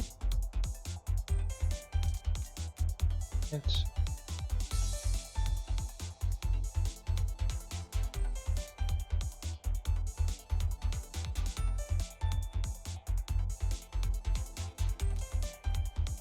I wonder if this will be a Sun Mirror.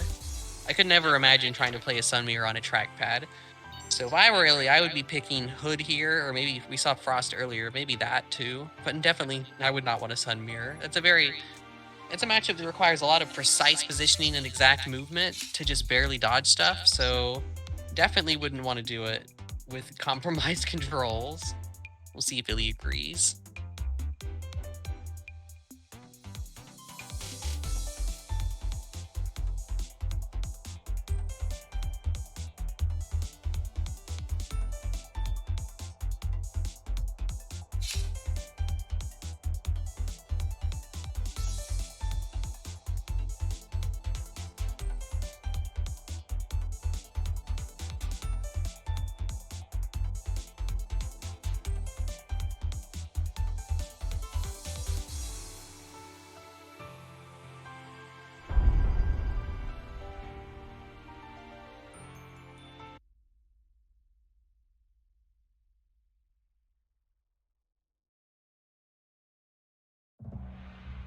Alright, opting for the Hood. I think that's definitely a good choice.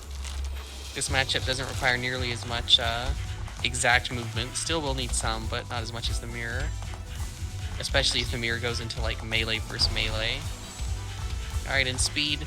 Yeah, that's a problem you can run into with Sun in this matchup. If you just sit still and try to channel, you make life so much harder for yourself, because all of Hood's stuff, it gets so much weaker if you move a lot, but if you just sit still, Hood's pressure will pile up on itself and be way more threatening than it has any right to be.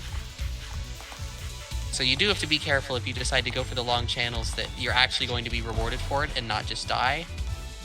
And yeah, speed getting punished again for standing still too much. Illy does not escape the basic in time. Again, getting caught in the basic. And again, getting caught in the basic. Okay, unfortunate.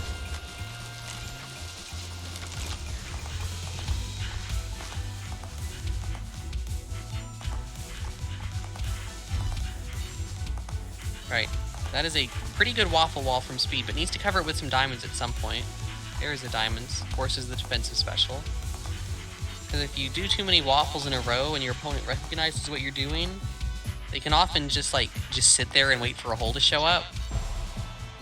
Ooh, I think standing still there was the only way to live, but Speed moves a bit and gets hit. Catches the edge of that kunai. I'm not sure if that was an offensive vanish or if that actually was needed to dodge something, but no hits either way.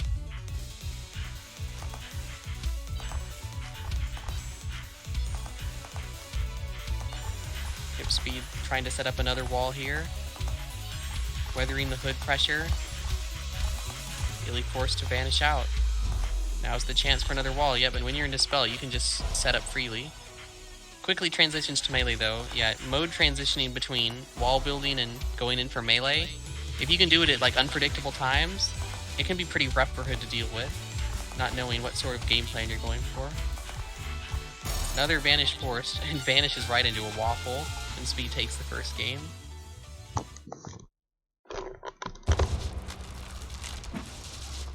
Alright, and same character, right back into it.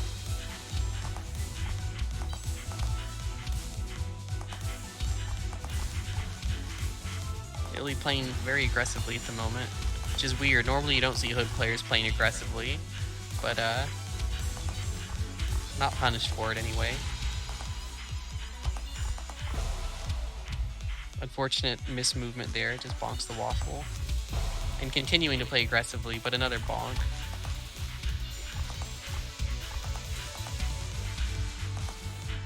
Yeah, I've definitely heard Illy say that the unfocused kunais are garbage, and I think Illy's play is definitely not hypocritical at least. Appears to be going for exclusively the focused kunais. So definitely consistent with that opinion. Finally lands a hit, but has a long road ahead to make the comeback.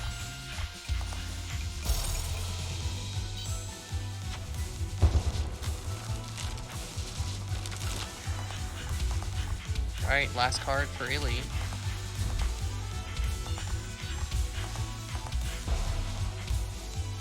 Alright, gets a hit off to an early lead.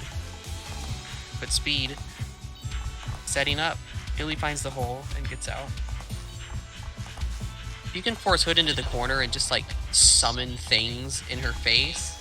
It can often be quite likely that you'll get a hit. Because one of Hood's best strengths is the speed. But if Hood's cornered, that doesn't matter anymore, and you can just start spawning waffles and diamonds and hope for the best. That probably would have been a hit, but unfortunately, gets caught channeling too much and Illy gets out. Quite the waffle stack approaching Illy, and here come the diamonds to fill the gap. Vanish forced.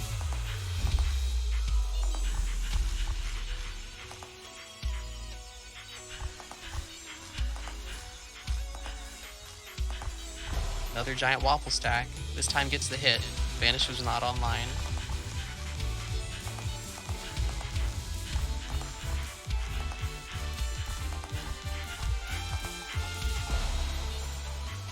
Tricky setup from Illy, and now just needs one more hit. Oh, but bonks. Alright, 1-1. Important match for Illy.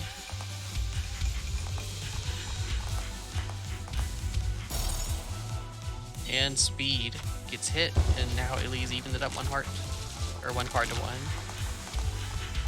Still needs to win this card to stay in it, but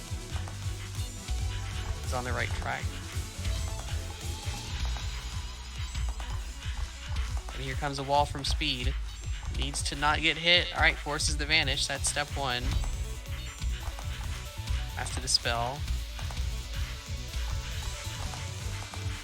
Right, Illy just disrespect the diamonds, walks right through them before the hitbox comes online. Yeah, I think I remember in the past Speed playing this matchup much more aggressively. I'm not sure if that's like a reaction to what would be easier to deal with on trackpad, or maybe Speed just adapting to the matchup in general, or just daily preference. Alright, here comes the setup, but easy hole, just squeezes right through.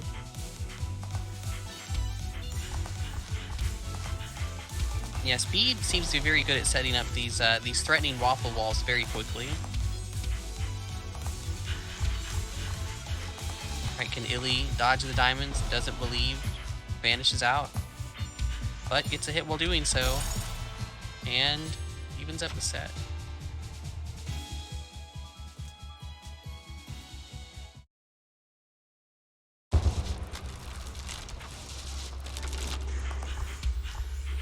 Alright, no character switches. Just getting right back into it for the third game.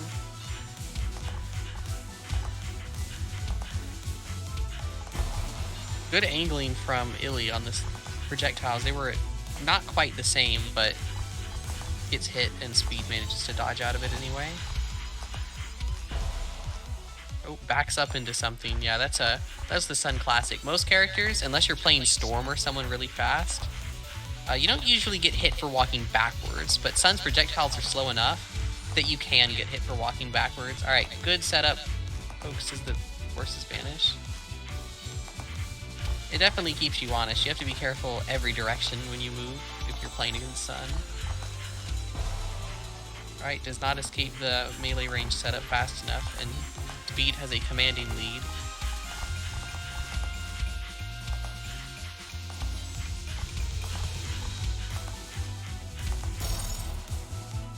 And backs up, or I guess down in that case, into something. Another important card for Illy, needs to win this one to stay in. There was a hole in the setup, but chooses not to take it. Alright, finds another one.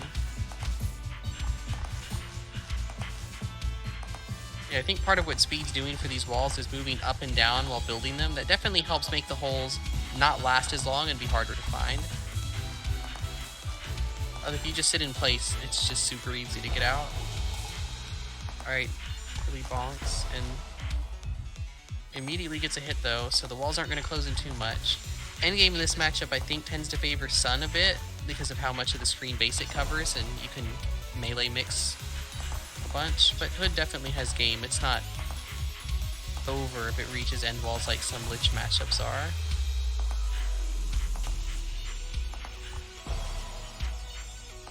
Another bonk, and last hard for Illy. Just rushes in.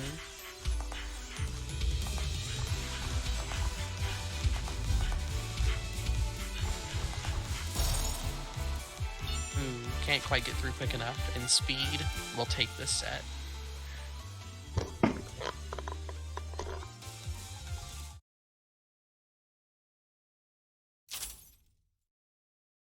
And that means we're gonna have a rematch.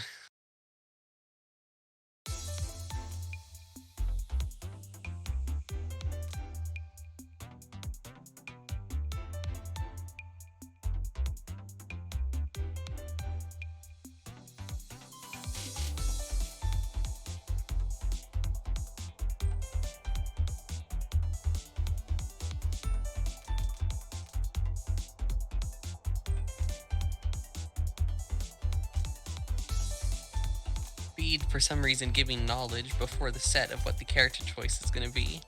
I would have definitely kept that a secret, but to each their own.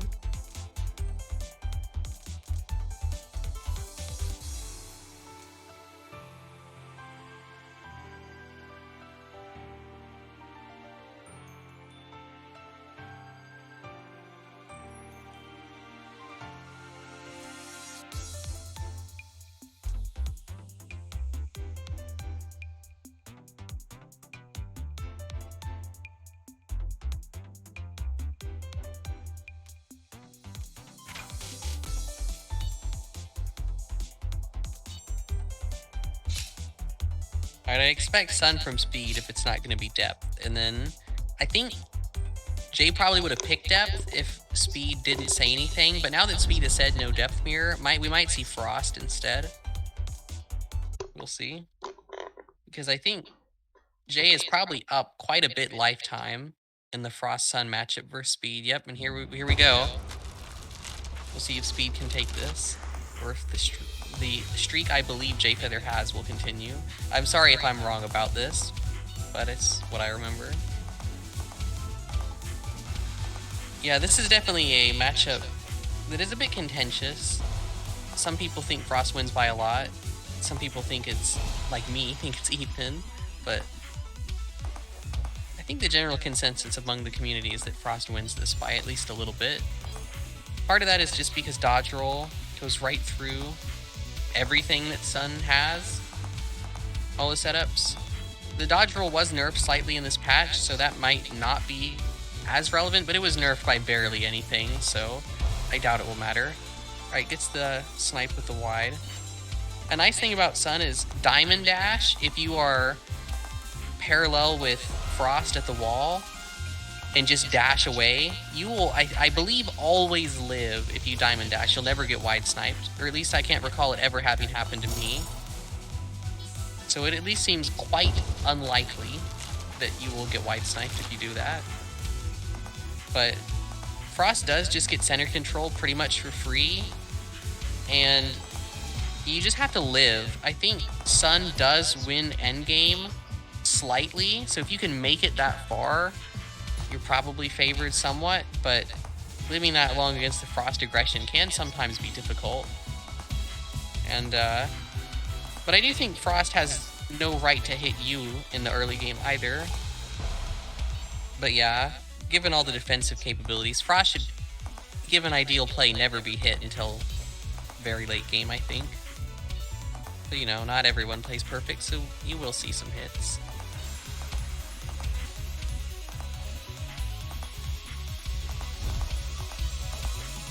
Yeah, and Frost can just wide right out of the Dispel Trap. Frost might be the worst character to Dispel Trap. I guess Storm is pretty bad too, but you'll pretty much never get anything Dispel Trapping Frost. Alright, doesn't move out of the basic in time. And Speed wisely just sits still, does not get wided.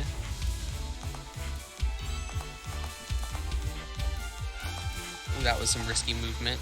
That probably was inches from getting hit. Ooh, yep, catching the movement with wide. That's what could have happened last time.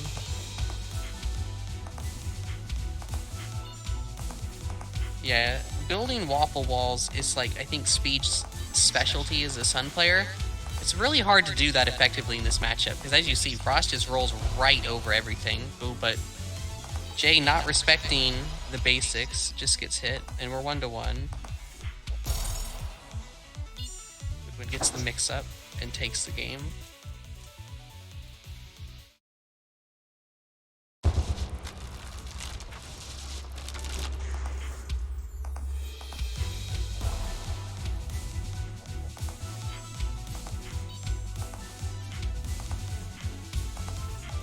Yep, there's a waffle wall, but just roll right away. Oh, but a bit of an overcommit into the basic, and Speed manages to punish the aggression.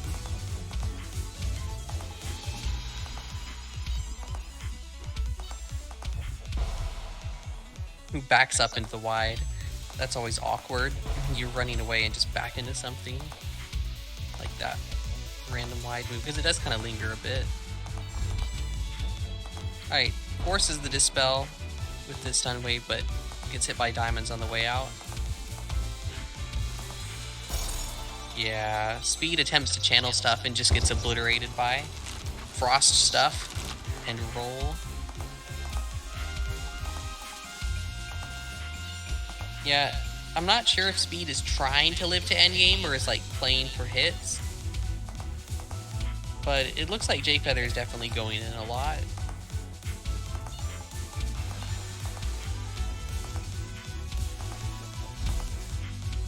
Dispel forced by the wide. Oh, doesn't respect the setup and sits in Dispel a bit too long, and it despawns. Gets the hit.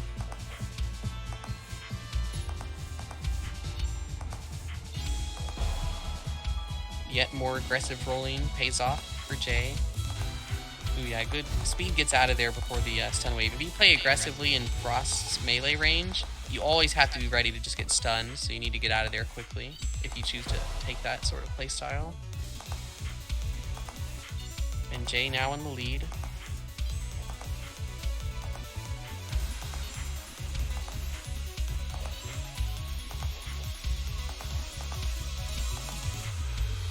Lots of basic from Speed. Maybe trying to switch up the strategy.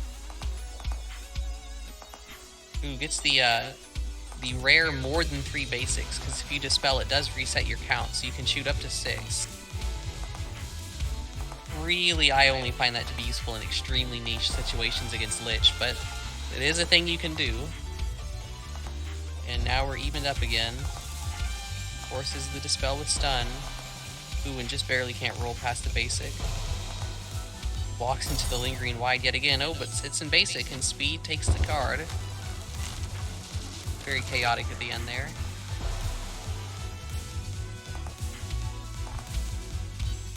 Ooh, yeah. You can't play that range against Frost unless you're ready to get out of there or dispel.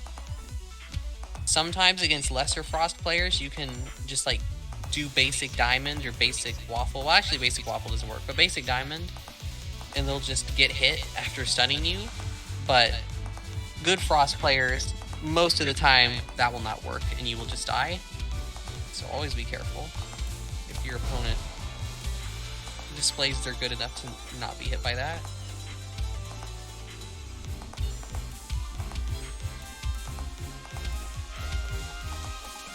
Alright, Speed reads the wide and runs forward and is correct and you get space for it. But if that had been a basic, it would have been pretty tough. Right, now it's evened up 2-2.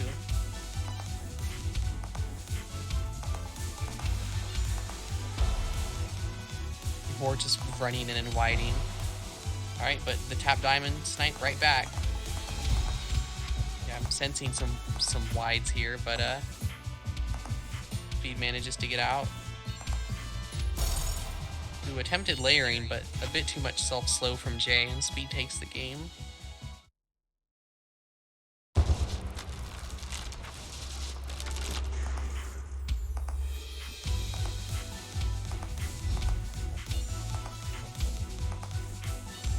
Thank you for the matchup insight, Illy, in the chat.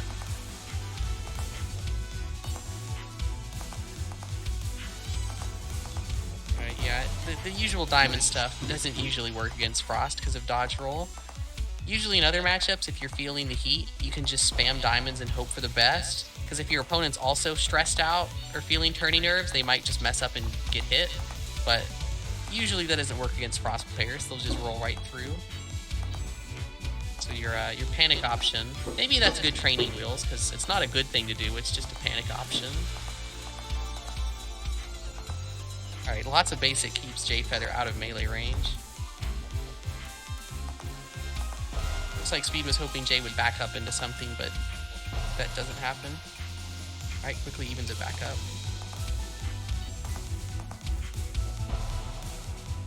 Yeah, part of like the conflict of move choice, I think, in this matchup is you want to like spam more. Alright, rolls into the basic. You want to spam more waffles as Sun because it just makes you feel safer. But at the same time, I think you have to basic some to force Frost to move, otherwise you'll just get turreted on, and it makes it harder to live than it needs to be. So you gotta use both moves, both basic and wide. Ooh, the tipper dispel to get the hit. Well played. Whether that was intentional or not, I'm not sure, because it also just looked like a reasonable time to defensive dispel. Alright, nice standing still by Speed, correctly reading that Jay is only going to go for wide there.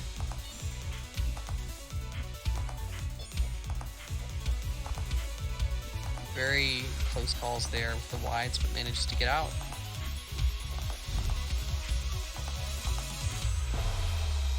Alright, Jay walks into the waffle. I was worried for a stun wave there, but Jay didn't go for it. It is kind of risky, because if you're sitting in basic and you don't realize it, you will die for stun waving.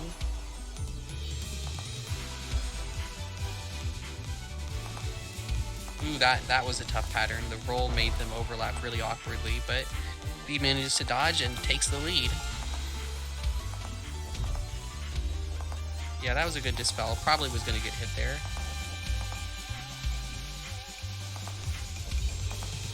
That roll almost got Jay killed, but got off the waffle just in time. Gets hit him very soon after, though.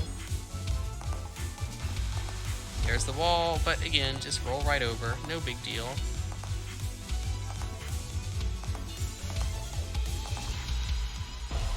Alright, yep. Gets right out of the basic. That trick's not going to work this time. Alright. Jay taking space, but the Dispel allows Speed to take center back, but immediately gets hit. 1-1. It would be huge for Speed to take this. Oh, but is forced to go to the final card.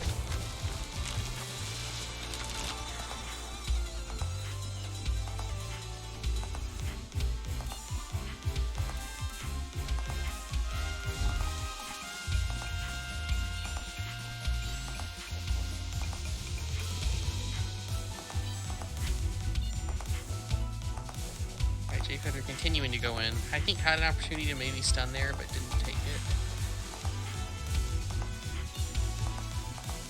And neither player getting hit as the walls close in. Ooh, doesn't get out of basic in time. Yeah, good save Dispel, because Jay was sitting in the basic. It kind of...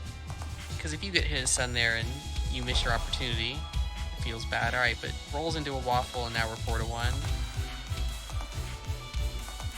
Jay somewhat trapped in the corner, but manages to roll out. But yeah, keeping yourself alive to get a hit in this matchup at least is, I think, usually worth it. Because you don't need Dispel really ever. Frost doesn't checkmate you the same way a character like Depth or Storm would. Although having it in situations like that is definitely nice. Alright, and Speed takes the game without taking a hit that card. Needs one more to take the set.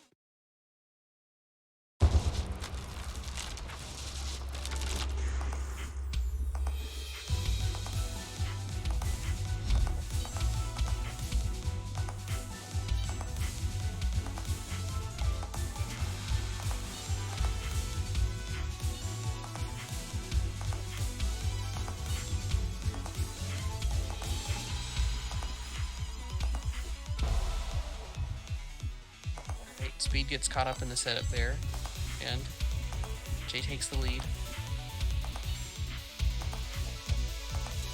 That was a really close call, but manages to get out of the basic.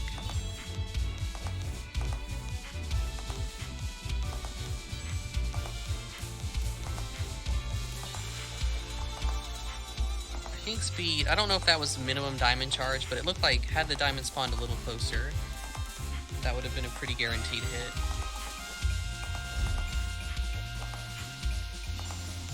Alright, we're about to hit small walls, and Sun Basic starts taking up a rather noticeable portion of the screen when the walls get this small. And this is one of those matchups where that does matter, because it's not as dodge rollable.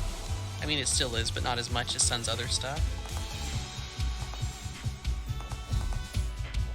Alright, a nice attempt at the Tipper Dispel, but doesn't quite work out.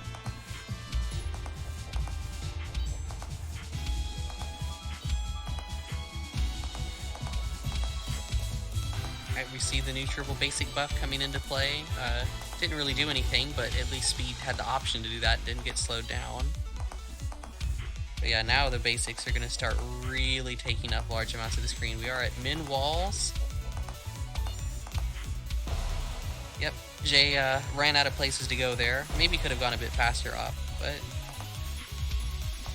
Speed on last heart managed to get to the end game, but you do have to still survive here. And Jay takes the card.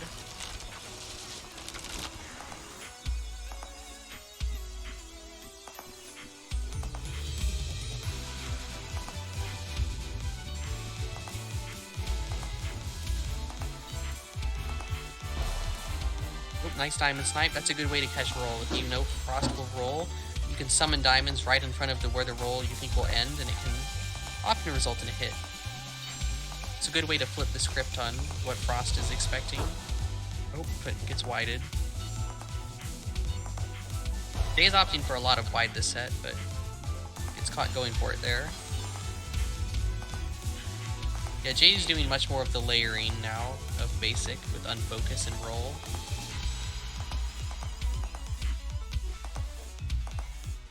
That was close. Alright, just walks into a waffle, unfortunate.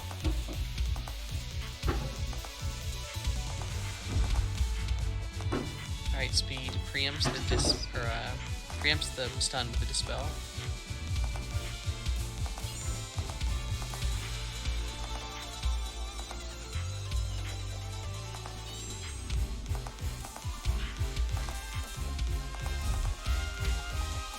Did not force stun there, so now I'd say stun is definitely on the table if Jay wants to look for it, but it's kind of backing up. Oh, there we go.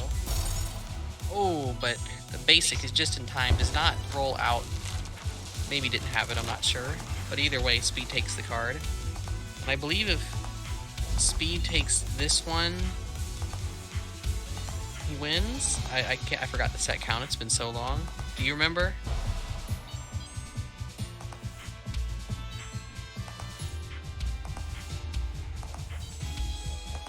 Maybe Chad remembers. Regardless, winning games is important, so whether or not it ends the set, it's still important.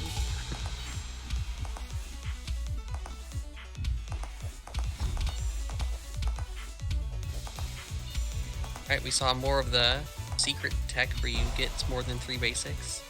Cool to see. Jay looking to bring this to what I believe will be a game 5, but I kind of lost track, so don't count that. For certain. But now, slightly even, or more even, 3-2.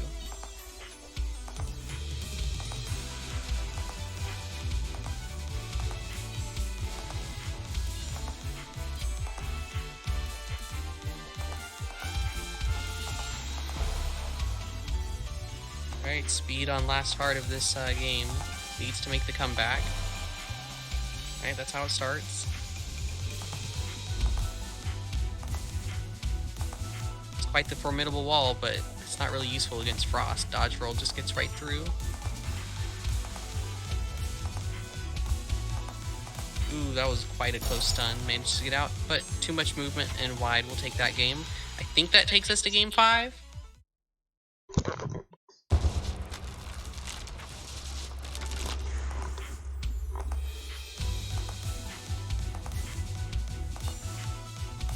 Oh, overlay? I can't see the overlay, Game Freak. I am spectating in game.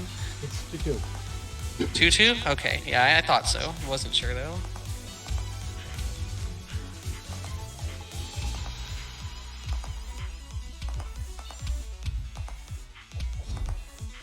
Quite the close set so far.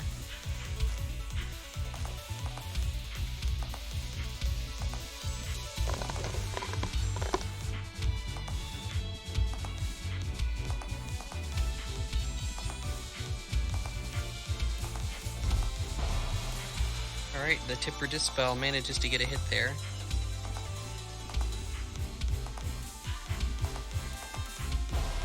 Oh yeah, that was a really tough pattern from Jay. Managed to roll to make the focus basics overlap on each other, but still gets hit, and Speed has a clean lead at the moment.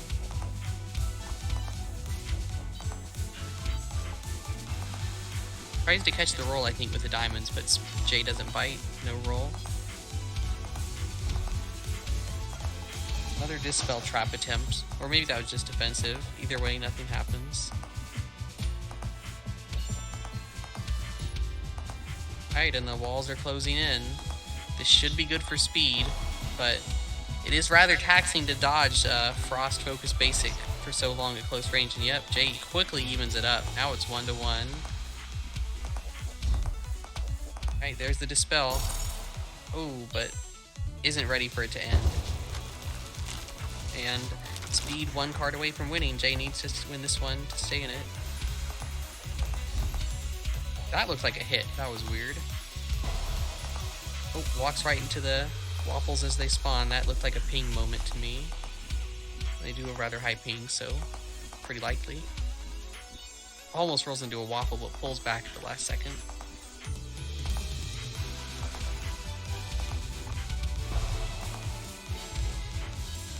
Alright, another hit for Speed. 2 more. Jay Feather makes a good layer there, but Dispel saves Speed. But at least the Dispel is gone now. Jay can go in now more cleanly.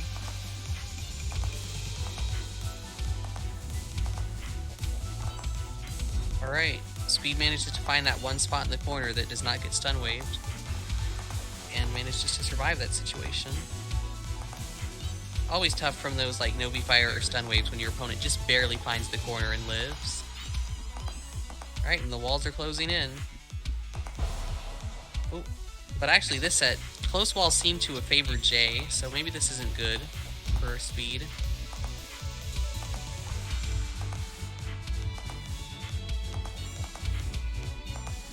Alright, stun wave was down, so it was fine to play close like that. Oh, and Jay evens it up. Yeah, it's definitely looked this set like Jay's more comfortable playing at small walls than Speed is.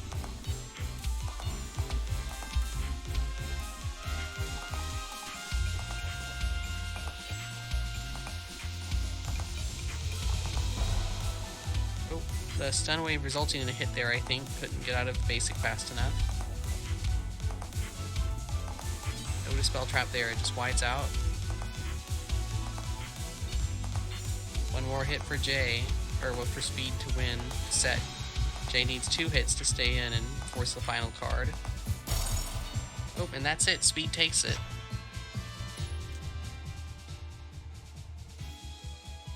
I think given player trends, that's considered an upset. Both players are very good.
I couldn't enter this week. None of the Red Hood Menace players were in the bracket.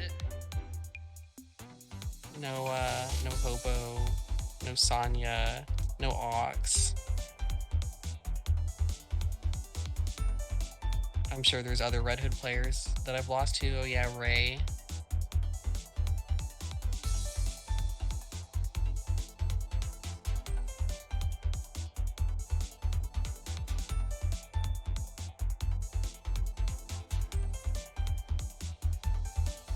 Alright, Speed versus QP. Should be interesting. I think there was an ATM Finals recently that was QP versus Caro. And QP, I think, won that one 3-0 from winner's side, so we'll see if QP can win another. Or I believe Speed won the previous ATM, so the defending champion, so to speak, but we'll have to reset the bracket to win this one.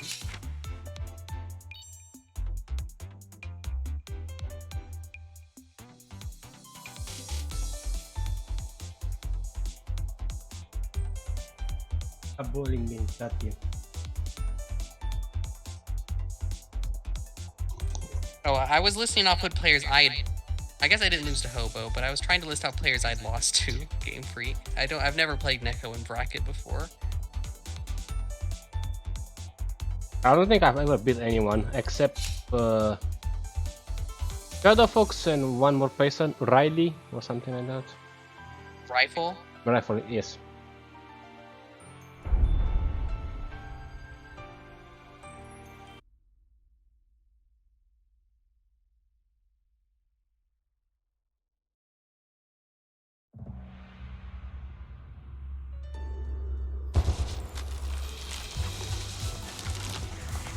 Alright, and we're into Grand Finals. Let's see if B can do better in this matchup than Illy did. Illy definitely abandoned it for Frost.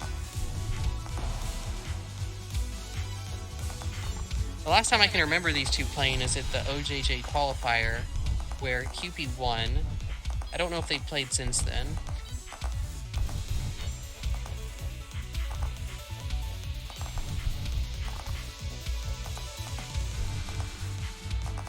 Right, yep, Speed has a good position. If you can force Storm into the corner, I think Sun actually does have a lot of aggressive potential in the matchup, where you can just bully Storm into the corner and then do tap white and tap diamond, and it's very difficult with Storm's movement to live, especially if you throw a basic in as well. Yep, it forces the Dispel.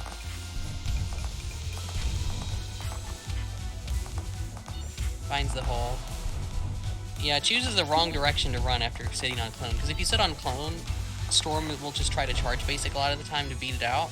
But if you run directly at Storm, the charge basic from regular Storm will hit you.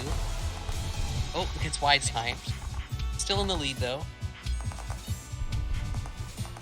Yuppie has bonked several times during all this.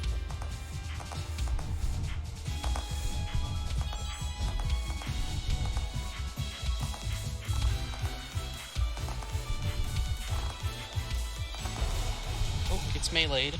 That's definitely harder to react to when you're playing wherever Yuppie is from to Finland. Probably not anywhere close to Finland. I suspect this is a rather high ping match. Oh wow, Yuppie managed to make the comeback. That's neat. Was down quite a bit. But I feel like there's a lot of comeback potential for Storm in this matchup because there's a lot of opportunities for double hits. If you can manage to get Sun hit near the wall, you can often get a second hit or even a third, which can make it really easy to snowball your way into a winning position. But Speed getting a few snowball hits there. You definitely... Sun wants to try to hold center if possible, but it's often not possible, especially if Storm just plants the clone right in the middle of the battlefield. But Speed currently doing everything he can to make the wall as hard and taxing to build as possible, but Yuppie just gets right over there and fills in the gap. And the wall has been rebuilt. No defensive special in sight. So actually, a Speed, what I would have done there is just run into the wall immediately. Because see, when you get hit in the corner like that, Yuppie can just set up a second time. But if you get hit closer to center, you can run to center stage with your invincibility, and it's much harder to get double hit. That's something I've learned playing a lot of matches against Yuppie. Sometimes it's better to get hit early instead of just trying to maybe live, because usually you will just die anyway and just be in a worse spot for it. I also think that aggressive play is the way to go most of the time in this matchup, if you can possibly do it. But it is hard. So, alright, yeah, this is a good position. But Yuppie crosses over.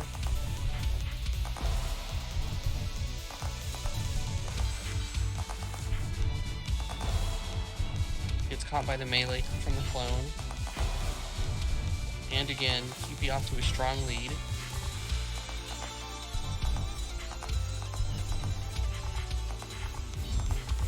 Alright, has the Dispel this time. No need to intentionally get hit. Well, I guess at one heart you really can intentionally get hit, huh? That would just end the game. Alright, that's how it starts. Gets a hit. Manages to redirect the clone shot backwards, but just walks right into the basic again.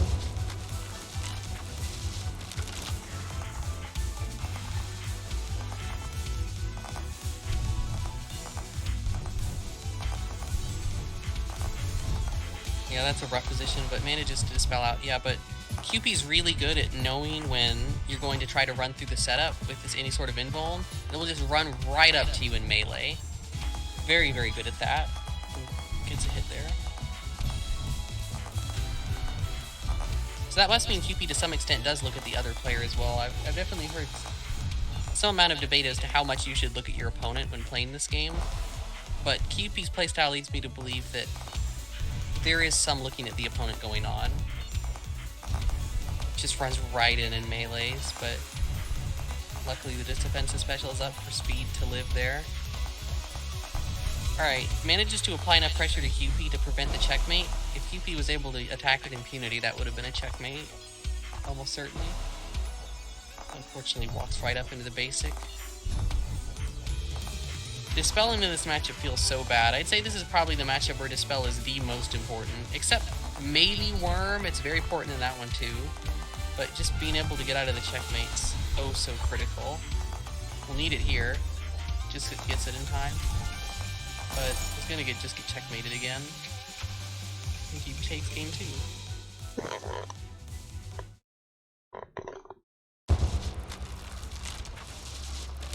more game for QP to take the tournament. And that's a good start. Just a easy beginning of round hit.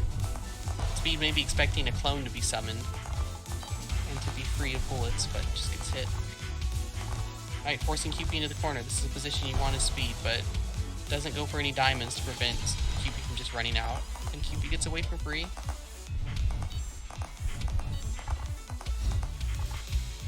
Alright, that was a pretty good checkmate from range. Forces the dispel.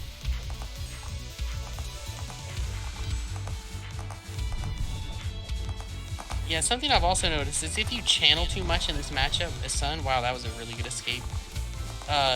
Storm Beast can just get more favorable walls, so moving a lot and doing a lot of tap wide, while it may seem like it applies less pressure, it does make it much harder to assemble the wall if there's not already a huge amount of it built.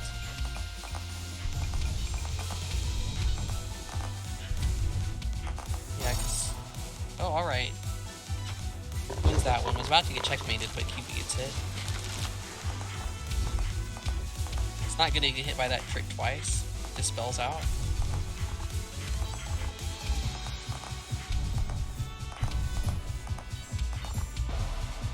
Ooh, almost lives in the tiniest gap, but unfortunately does not make it out. Yep. There's the double hit. QP knows exactly where you're going to get out of the trap. And just sandwiches you right back in again.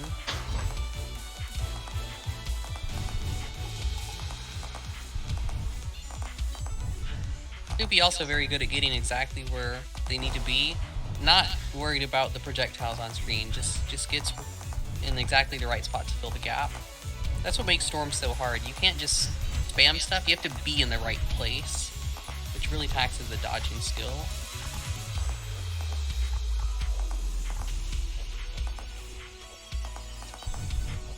I'm not sure how I feel about all these hugely channeled waffles. They don't seem to be given that much trouble to QP. Maybe some more taps mixed in just to make the layering a bit more off, I think would be a good thing. Because a lot of the time when people run straight through huge channeled wides, they don't really look that farther in. So if there's just a random tap waffle sitting there, they might just run straight into it. Oh, that was so lucky, manages to get a hit, doesn't have to dispel there. And another hit, 1-to-1. But just doesn't respect close range Storm. And now Speed needs this card to have any chance at the tournament. And we're looking for a quick 3-0 here from QP if they manage to take this one. Very good wall building. Yep, there's the... well, it would have been a double hit, but just the catch of the escape.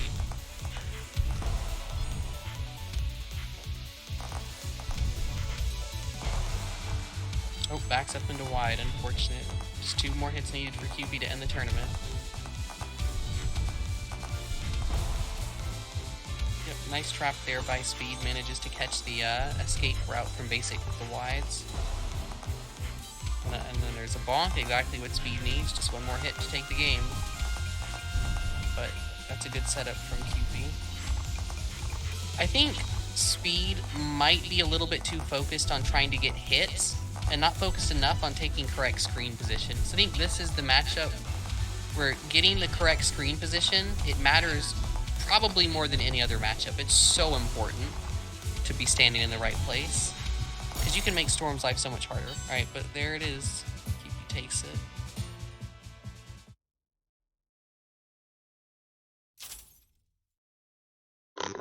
GG's to the participants.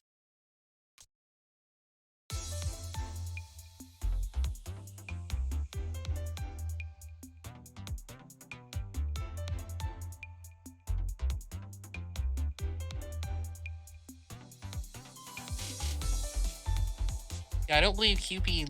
Oh no, QP did drop 1 game this tournament to Game Freak. I think that was QP's only lost game this whole tournament, so good stuff to QP. Game Freak hyping the same thing.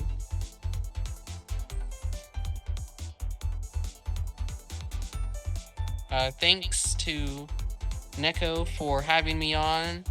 Hopefully it was fun for everyone. I'm writing the end results.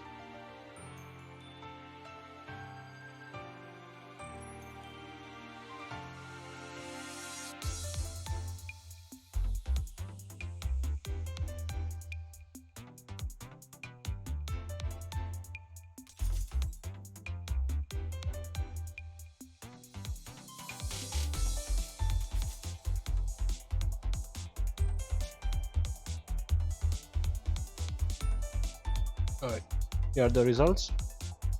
7th place goes to me. 5th place goes to Game Freak and Spay. 4th place goes to Illy. 3rd to J-Feather. 2nd place goes to the previous champion Spede. And our new champion in 1st place goes to QP. Alright, thank you everyone for joining. I hope you had fun. We'll hold another tournament in 2 weeks as usual. And yeah, that's about it.